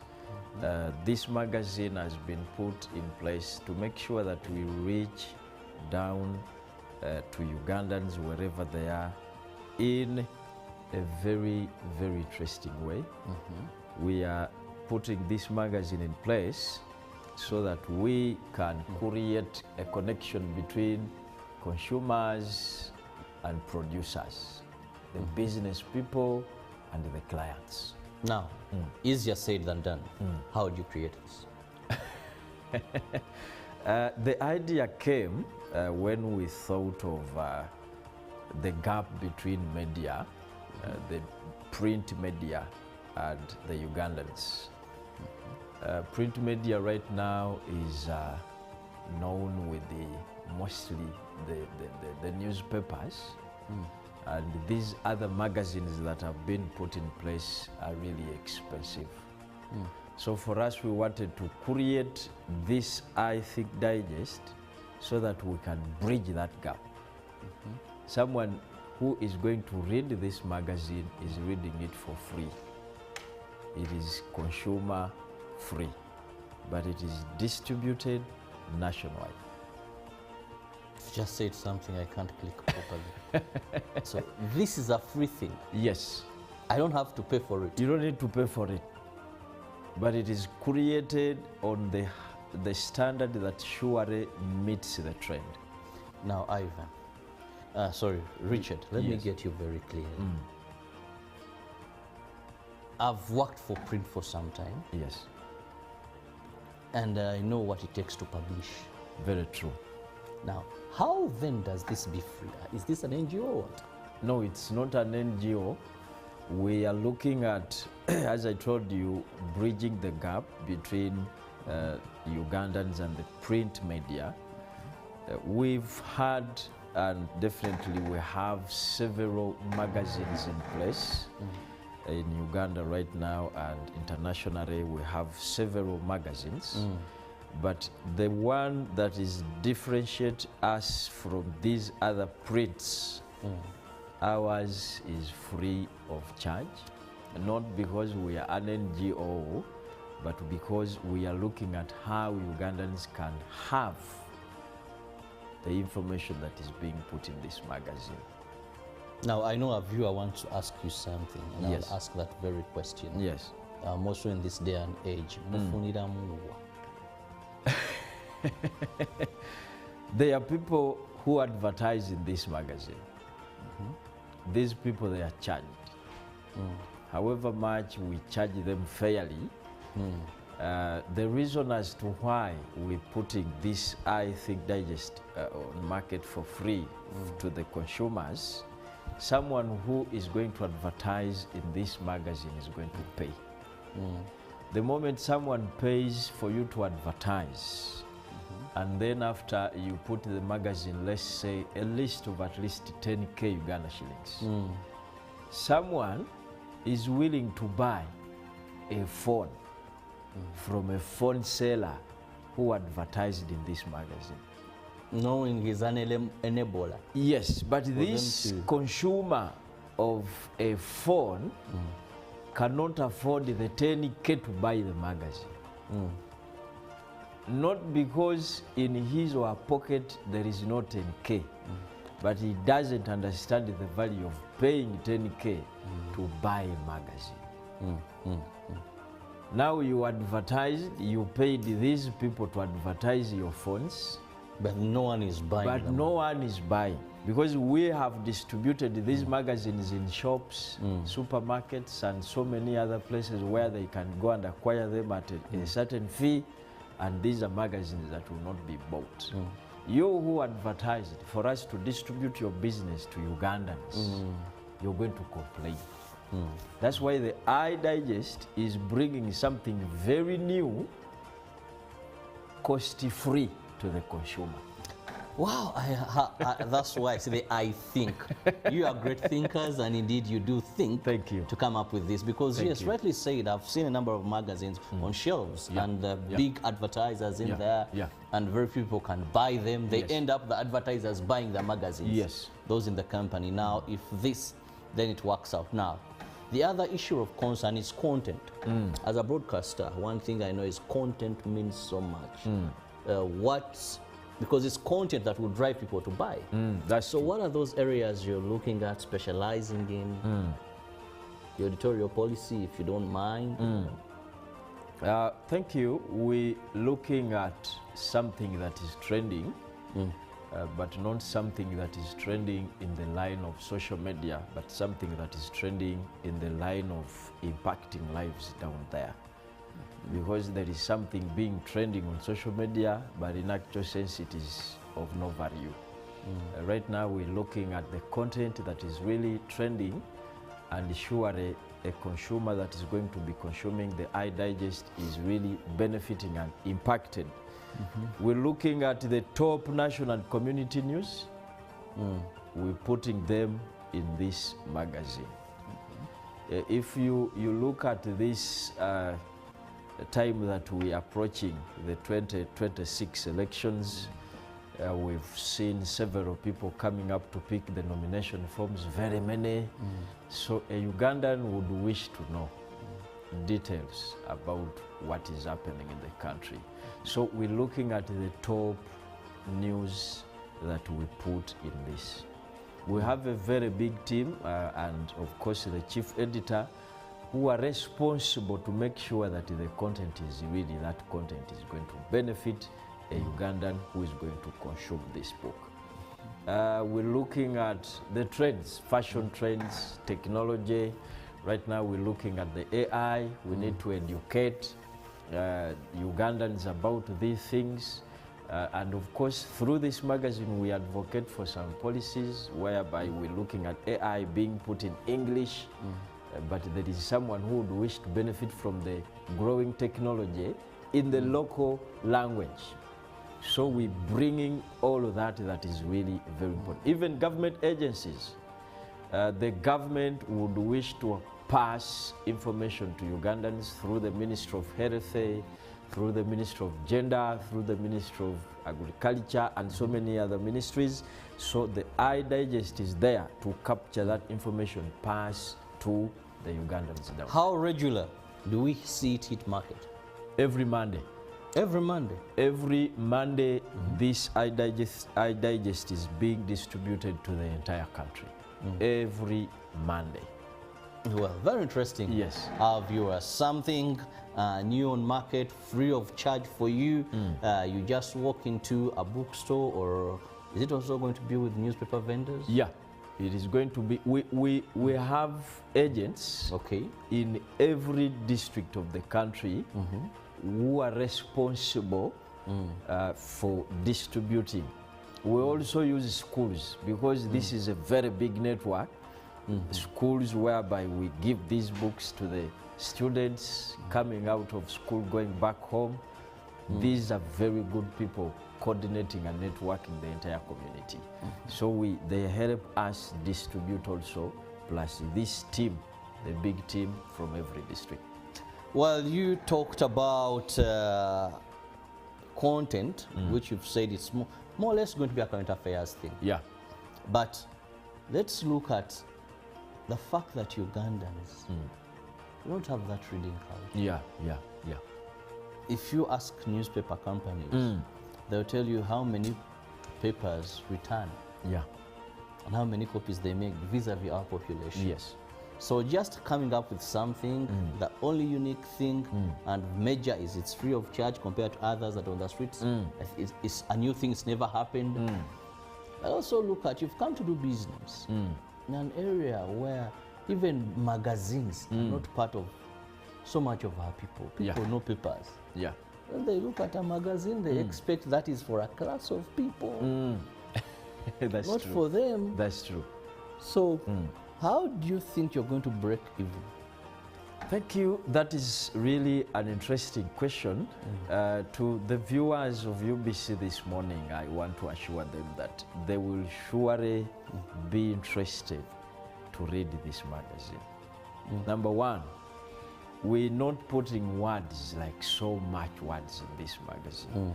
We are using the speaking and talking photos. You have them. Because if you look at these newspapers you have mentioned about, you find someone is very good at buying news, but definitely will never read the words. The moment you put in a photo that is talking, he has read news. It's able to tell 1,000 words. So the iDigest, even to the business people are going to advertise with us, they must make sure that they are giving us only those speaking and talking photos, a photo that can talk to someone that I am so and so.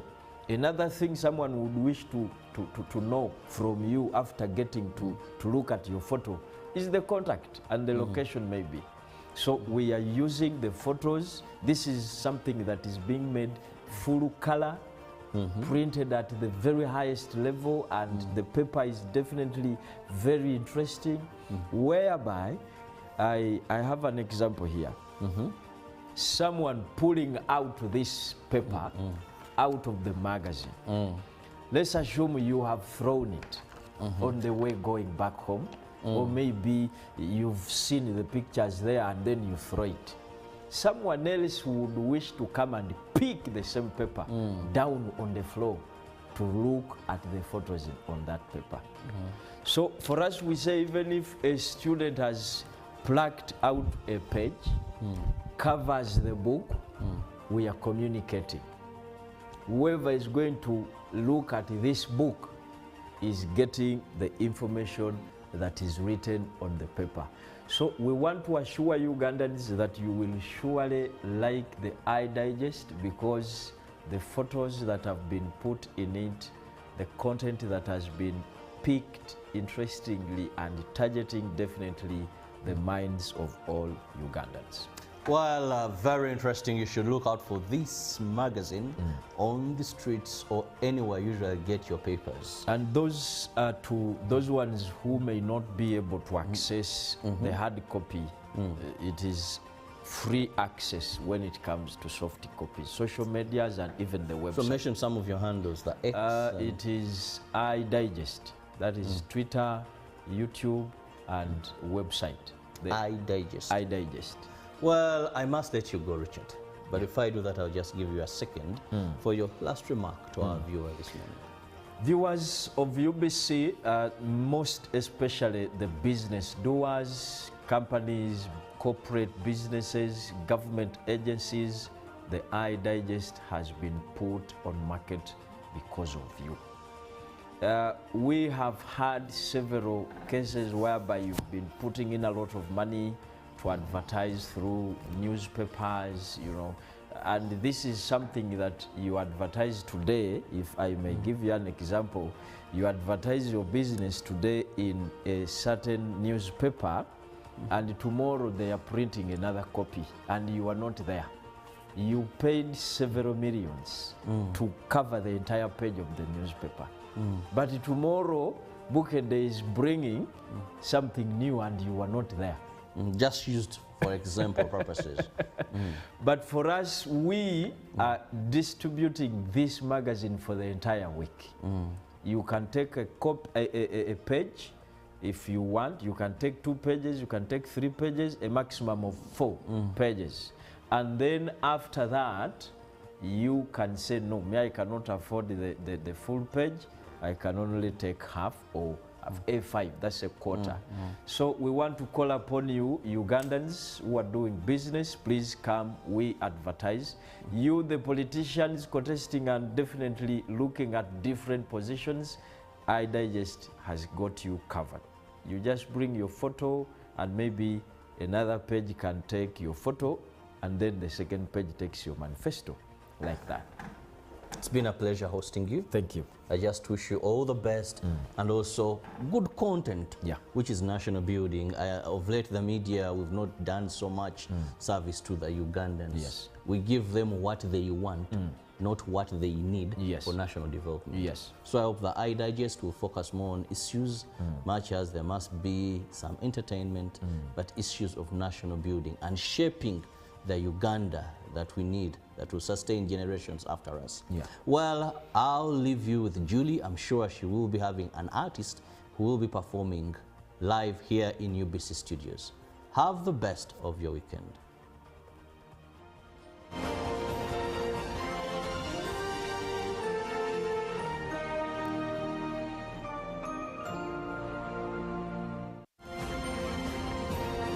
Live from UBC Studios in Kampala, this is Good Morning Uganda.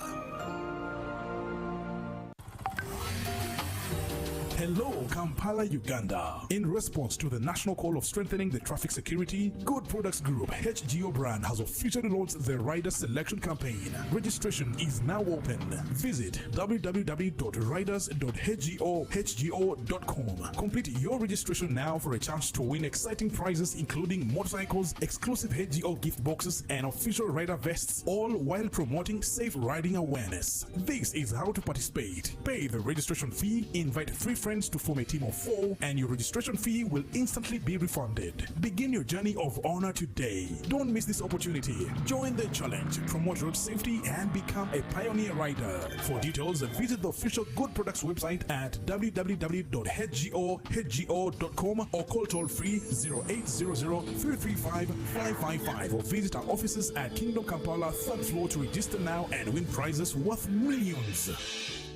Pick of the day on UBC. One-on-one with Michael Jordan Lukomwa. A weekly face-to-face conversation focusing on accountability, inspiration, information, and sensitization of the public from the various sources, such as inspirational profiles. Having disability is not inability. Every Friday, 9 p.m., it's one-on-one with Michael Jordan Lukomwa. Don't you see anywhere that you would give a credit in the fight against COVID?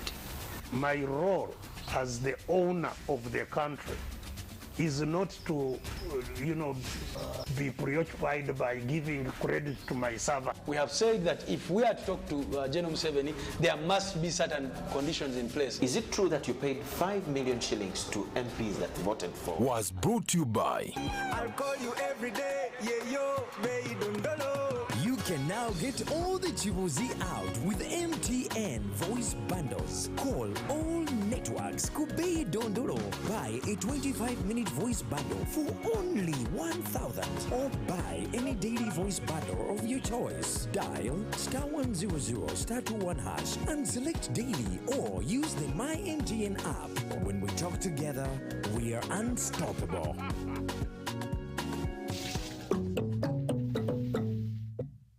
My friend Baka was found to be positive for Mpox at his old age.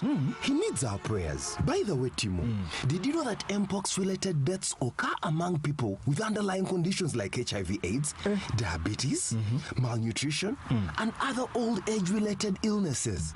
Of late, I've not been following Mpox issues. I thought it wasn't that serious. So, are you saying that as long as one has any underlying condition and feels unwell, just run to the hospital? Yes! You do not have to wait. If you have any of the signs and symptoms like a body rash, a fever, headache, and body weakness, visit your nearest health facility immediately. We do not have to take any chances, my brother. We need to immediately inform our peers in the club to be careful. You see, with Mpox, the magic is in getting treatment early. Those who have suffered severe disease, they wasted a lot of time either treating themselves or ignoring the disease. Save your life. Seek treatment early. Only from professional health workers whenever you feel unwell. For more information about Mpox, call the Ministry of Health toll-free line on 0800 1066 or send a free SMS to YouReport on 8500. This message is brought to you by the Ministry of Health Uganda with support from UNICEF, WHO and its partners. Taxation is a bit complicated, and the only way to demystify it and make it as easy to understand and to comply with is through engagement. Is there a limit to the number of cars a returning citizen is bringing into Uganda? Who has paid the excise duty on this water is not the supermarket which has sold you this bottle at 1,000. It's not the business. It is the man who is going to drink this water. We strongly believe that it will only be through such constructive engagement that we'll be able to broaden our tax base and build our country together. Buza Kamiso now. Now you can get direct answers. Send your tax-related questions via WhatsApp or SMS to 0790-141-887, and the Commissioner General of URA, John Musinguzi, will personally address them. Tune in to UBC News Tonight every Monday and Wednesday for expert insights and clear explanations. Buza Commissioner. This August, East Africa becomes the center of African football. CHAN 2024 is here, and it's bigger than ever. 3 proud nations, Kenya, Tanzania, and Uganda, united by football, passion, and power. From the first whistle to the final roar, 35 thrilling matches, live, only on UBC TV and radio stations. Wherever you are in Uganda, from the city to the village, UBC brings CHAN 2024 to your screen and your radio. August 2nd to August 30th, it's football like never before. 1 tournament, 1 region, 1 heartbeat. CHAN 2024, live on UBC. Feel the game, live the glory.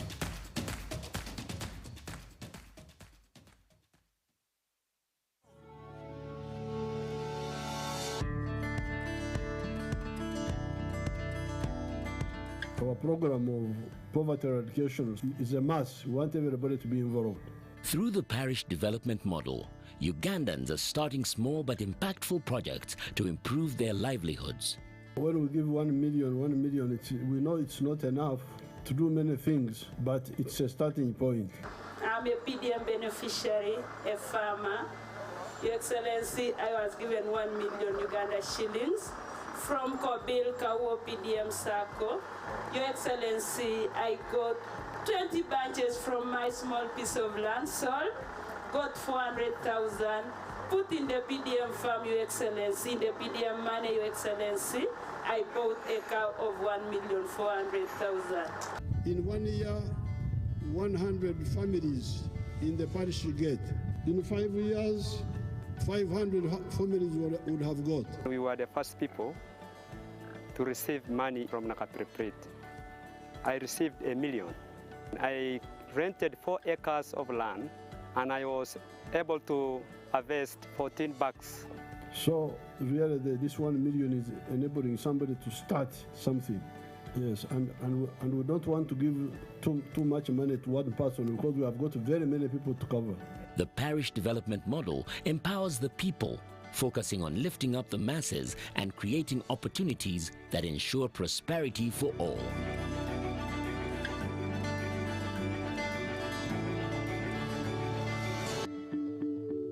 This message is brought to you by the Ministry of ICT and National Guidance.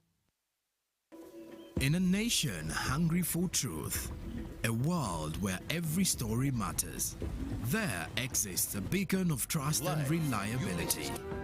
For decades, they've been our voice and our window to the world, holding the mirror of our history. With 4 TV stations and 11 radio channels spanning 27 languages, they stand as guardians of information, defenders of truth. With Mascari Heritage Advantage, they uphold every citizen's right to reliable and free information. Their archived stories shaped our past and illuminate our present.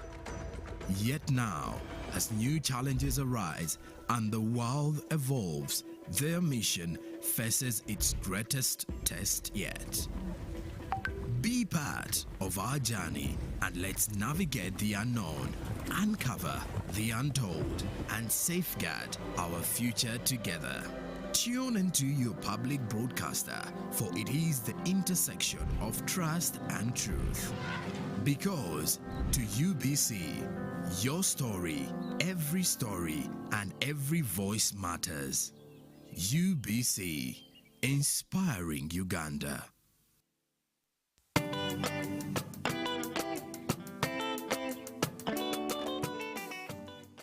Ghetto structure okusooka ffe twali twepima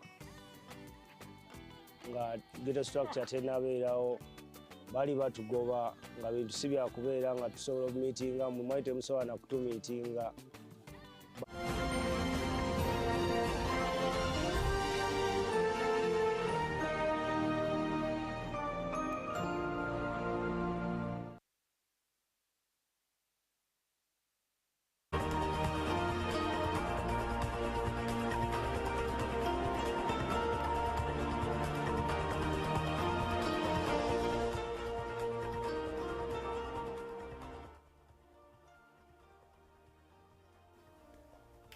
A very good morning to you. Thank you so much for being on UBC TV. This is Good Morning Uganda, the Friday edition.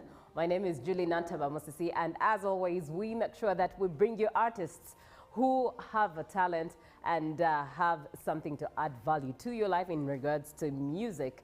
And today is not any different. We do have Sifre, a musician in studio with us. He's going to be telling us a lot about himself, but also giving us a performance and what he has in store for us. Good morning, Sifre. Good morning. How are you? I'm good. How are you doing? Right, I'm good. Thank you so much for coming through. So just for an introduction, we want to know who you are. Who is Sifre? Well, I'm Bon Sizika Amera Geoffrey, an artist, songwriter, producer, entrepreneur, name it all. I'm based in Fort Portal. Apparently, though, I've been around. Oh, apparently. And I know my people, yeah. It's apparent that you're in Fort Portal. Based, yeah. Okay. I'm no longer based in Kampala like those other people. Let me highlight my people back home. Abatori nywena bakiki baboli mbaramukize nyenchakara yin nasemera kubanenyo hano keep it luck. Right, all right. So how do you start your music journey? My journey, it's been a roller coaster, like I was still in school at that time, and then we had a local producer there, Bishara Zakman. So I would just chip in studio. Music is all about practice. So the more practice I did at that time, pushed me. When I left Fort Portal, then I came in the Central. I had more opportunities, more producers. The Elia Keys, the Andres, the Atins. So here we are. Right. Yeah. Right. And at what point did you start music professionally? Commercially, it's been 2018, and then we dropped that big bang. Take a quiet time. Unfortunately, when we dropped the visuals, lockdown came in. Right. So I was a bit slowed down. Right. But here we are, Right. We give thanks. Indeed, indeed. So it's at this point that we shall let Sifre perform for us, and then we'll be getting right back into it. Enjoy.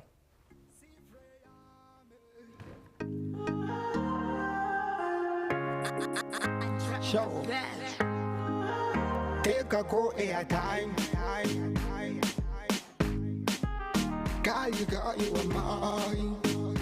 You are mine. Mulika lujika kugwana. Zena baby twezana. Where roll me like a ganja. Zena baby twezana. Line is usanga. Kansubira je wa savinga. No lose kuba. Very busy. Tony ganga teka ko airtime. Nemilo mumilo kako. Ngoli wa chitalong. Oyakanga kalilo. Nemilo mumilo. Lalo. Ngoli wa chitalong. Oyakanga kalilo. Lero na lo dinze. nakazimu nkachajinzeno bangalinjinga nkulinze yo enamba yonjirina sikwekwaza wosula kwesimanyi owonontazanze nisikyusanga kansubira gyewasevinga n'oluusi okubanga eribize tonyiganga tekako airtime n'emilomu milo ng'oli wa kitalo oyakanga akaliro n'emilomu milo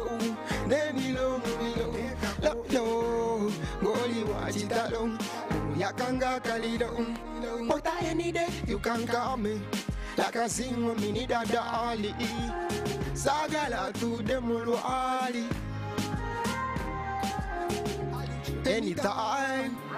anytime you can call me baby no mutima kukwesumisi zamanchop sinezimbi zange ai bichun kanewe nunu wange oboyenda katunda kamura juisi wange Betty Wang, no my baby, Nini Jam, Kanini Kimanya, no Kimanya, Niwe Omugonze Bawange, Oti, Kani was sweetie, Madagera Titi, Waki Taki, Oti, Kani was sweetie, Madagera Titi. Walk it, talk it, olitarara, etarara, olitarara, etarara, olitarara, etarara, olitarara, etarara, olitarara, etarara, olitarara, etarara. You are confusing in the mind, yange, orukamuru wange. Niwe mkazi wange engozi nyine nyingi nkongere you don't even need no kengere I don't even know bongengere engozi tiri mu makerere Betiwe norora my baby ninyija kani nikimanya nokimanya niwe omugonze wawange oti kani we sweetie Matagera titi, waki taki, oti kani we sweetie, Matagera titi, waki taki, olitarara etarara, olitarara etarara, olitarara etarara, olitarara etarara, olitarara. Chuti wangi wenompura aura owombura uevi timbiam Chuti wangi wenompura aura owombura uevi timbiam Mpomti magwa ikarote kane Kaninye baro muntu kanzawe umura baby umura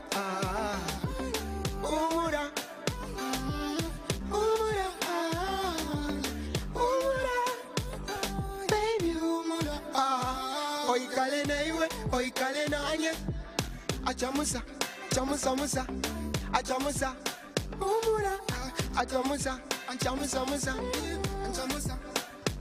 ukira basaija nuwentale akutambentale atoro princess komuntale kale bia mtima nuwayombekere balya basigaire babakundekere tinkenda kuna bakwetekere unobetaka mpomti magwawoko mpomti magwa ikaroteka ane kaninye baro munju kanzawe umura babe, umura, umura, umura, umura, baby, umura, oi kalenaiwe, oi kalenaiwe, achamusa, achamusa, musa, achamusa, umura, achamusa, achamusa, musa, achamusa. Kila wasaita nuwental, abutambe ntale atol, princess komuntale, kale, tutero sefi alukoto, turuate tutainankaito, turamago kuhachikali. Mami na papi, bali bakia no yepanka, niceness. You get a booty, kupanya tonzon kubanga muti. Slow and gal, don't stop it. Top of the top, and I make a man a sip. Alright, if you know turn a left, back off your nana, go turn off the light. Go to the bar, or Salizan, Amazina goes in on. Don't you see that? Mogongo, come and see your body, down low. We have to do it, make it go viral. Oh, one of them doesn't see me alone. Na. Hey, sing me down, slowly, aye. Zamu. She do the dagger ring, girl. Zinidamu. Slowly, aye. Zamu. She do the dagger ring, girl. Y'all go down. Y'all turn. So I walk down. Balance pan it. Moka ground down. A dollar. Yeah, they got to know. Yeah. Man, I say Palaja on a trip up and I live alone. Where she call a friend, a jump up on the music. Is see you tell him, see fancy, Bessie wants it in your body. But you're more sati or ascati and no secret. So no man, yeah, Mogongo. Yeah, me see a body down low. We have to do, we make it go by. Guano, Gundaga, and see me now. No. Hey, sing me down. Slowly, yeah. Zamu. She do the dagger ring, girl. Zinidamu. Slowly, yeah. Zamu. And she do the dagger ring, girl. Dagger. Your dog. Dagger. Now take it up. Dagger. She want get that dagger. Back it up. Light it, you get a booty. Open your tongues and kubanga with it. Slow and yell, don't stop it. Tap at the top, no make a man a see. Alright, if you know it on the left, back off your nana, go turn off the light. Go to lava. And this one for the lovers.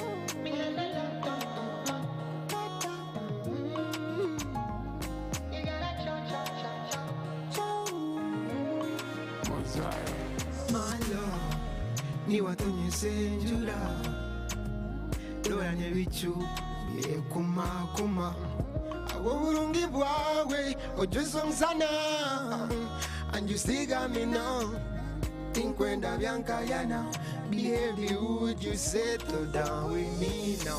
Blah, blah. Gonna take on a chip chat. My girl, looking for me right now. Nanka guzanti, how far? Ora ta, oku. Nuhon sangoku. Tulanyum lingu wange. Twauli chimchange. Ora nungonza. Yolek. Tinkwenda kumbiha, utambiha. Yolek. Ora nungonza. Yolek. Tinkwenda kumbiha. Yolek. Wake up, imuka. Pick up your cellular. Banging banka kuza wakeli loyo. Baby nije, ninija. I say rum say jatina, yeah. Na say rum say jatina. Chifati, tulanyum limu bange. Godwa chimchange. pa buli kimu kyange olaba nongoza nongoza yelek yelek tinkwenda kumbiha otambiha yelek yelek olaba nongoza nongoza yelek tinkwenda kumbiha yelek yelek nongoza siempre pero magalanta king.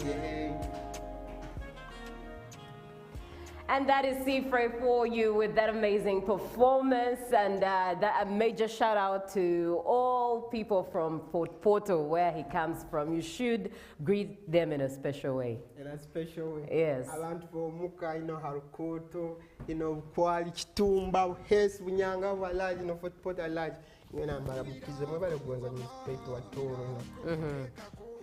You understand what I'm saying? I can understand. Oh, I just can't what's speak, your but I pen can. name? I think I should get you one. And most people have given me a body. A body? Yes. I was going to give you a multi, but I should say with my abori. Okay, abori, a multi, Interesting. So how would you tell them that you are live on UBC TV and they should watch Good Morning Uganda every single day? Around Facebook, Muka, Bajeta UBC morning show. So keep it locked. Oh, very interesting. Who inspires your music? What inspires you when you create music? I'll be honest with you, it's a couple of events, the people around me, right. The music I listen to, and the personal experience. Most of my music, people relate because I speak out my mind, I pour all the, emotions, the frustrations, the happiness into one core. It's your point of expression. That's the portrait, yeah. And when I put it out, the people that relate to it kind of tend to, resonate. Right. Are there any particular artists who have inspired you? I'll be honest with you, I grew up listening to the Caribbean artists. I mean, Vibes Cartel, up there, Conscience, then Buju, Bob Marley. Even here home, there are so many Chameleon, Airpass, Maddox, Paul Cafero. From the, interesting. You mentioned Paul Cafero. Yeah, Reddy and Weasel. But from the Caribbean artists that you've mentioned, I could tell you're hardcore patois. Yeah, and that's the funny thing. Most people be like, how do you learn patois? Right. I tell them I come from Patmore, Jamaica, so we touch down road. Oh, wow. Yeah, it's just within. I think most of the times it's just something that God just gives each particular person. Right. I know that your field are things I can do. And trust me, there are things maybe you need to learn from my field. Right. And that's how it goes. Yeah, true story. Yeah, no logic. Anything new that you are up to currently? Apparently, I'm working on it's an album, but I want to drop an EP first. We have a song with my brother Banks, there are other visuals coming through with my youngin in Fort Portal. Big shout out to you, Mike Metu. We are dropping the visuals of Omara na Mtwara. So abantu bamuka nywe na mulinde video mtani kaguza, so we are going to drop it this very month. Right. A couple of projects. I think I should just release music. Now, people think I don't like releasing music, but it's just the nature. So sometimes it comes with a load. By the time I drop a song, I want every other person out there to feel that this is the secret. So I don't just drop music anyhow. But trust me, this time around, I'm changing. I'm adjusting a bit. So this very month, double premieres, visuals, and then the audios. Then we wait for September. Right. What's your creative process like? Most of the times I do chantings. I don't write. I don't go to studio with a pen or a book. Okay, what is a chanting? Now, a chanting is how you feel, when they play the instrument, when you're creating with the producer, there's always that, vibe you have, the feeling that you have. Be like, okay, I need this chord, play that. Don't put me in the G. It's a bit technical, but the chanting comes with the melodies. Okay. Literally, you have word.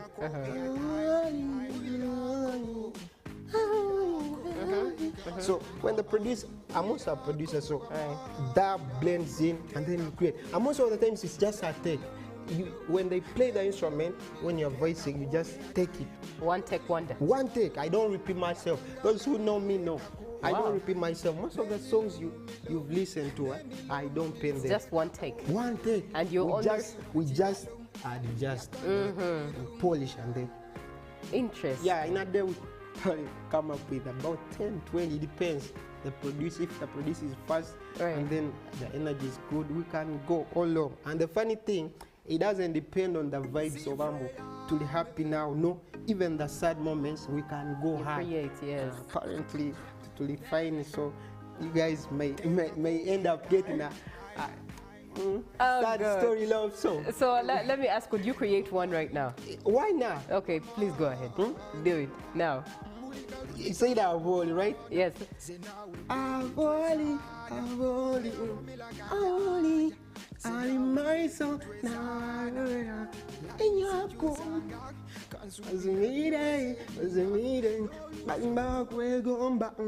they could have think an angel from heaven, TV Nekurora. Anyway, I don't know whether you understand my, but we are now creating. These people might copy. That's a fresh one. You know, that's a freestyle. So this is already on record. You're going to release it. No, it's titled that ball is coming through. I don't know when. Uno better come up with a budget, cause very, very, very interesting. How do we find your music? Well, on all digital platforms. Apparently, I'm proud of Ugandans. Now they have learned, the nature of streaming. Right. For starters, then, having 1K view on YouTube was, like a miracle. But right now, jungle, yeah. Only now let me talk to my people, because I feel like they are still slagged in, they are slow. Hata bantu bomuka music into mutekaga YouTube. Eyo kusabaga music ya WhatsApp, no, please. Music ala YouTube, mugende msubscribinge. Nyonka bagamba tinkuja kuvesiva music yangu, murungi already, right? So what you are going to do, check out the music ala YouTube, Spotify, you get, on everywhere. So it's just a matter of getting the digital platform, then you stream the music, share the music, recommend. Hey, we good. These people want us when we go and never talk. But yo, me, I'm great, you see. And if you doubt that, then you don't know greatness. Hope you learn the greatness. Hope you see the greatness in me. So all I need is your support. Right. This is not a command. Right. Humble request. Right. Though, like you said earlier, I think we should just always recommend people to, Indeed. Yeah, because honestly, you find someone with the socials in numbers. Right. But the digital platforms, I'm talking about myself. You guys go and subscribe to my YouTube channel. Right. Eddie, All right. Yes, all right. What would be your parting shot as we close this? The parting shot? Yeah. Life is short. Put on your skimpies, ladies, the sassies, drip if you're a G. And if you love God, at least go and party in the church. Praise, worship. It's the best I can say. All right. Live in a moment. All right. All right. Thank you so much, Sifri, for coming through. Thank you about the skimpies, I don't know that God loves skimpies, but anyways, that's a conversation for another day. Thank you so much for your work and for blessing us with your presence. Been amazing. All right. This is Good Morning Uganda. My name is Julie Nantaba Musisi. We do have sports coming up and movie recommendations as well, so stick around.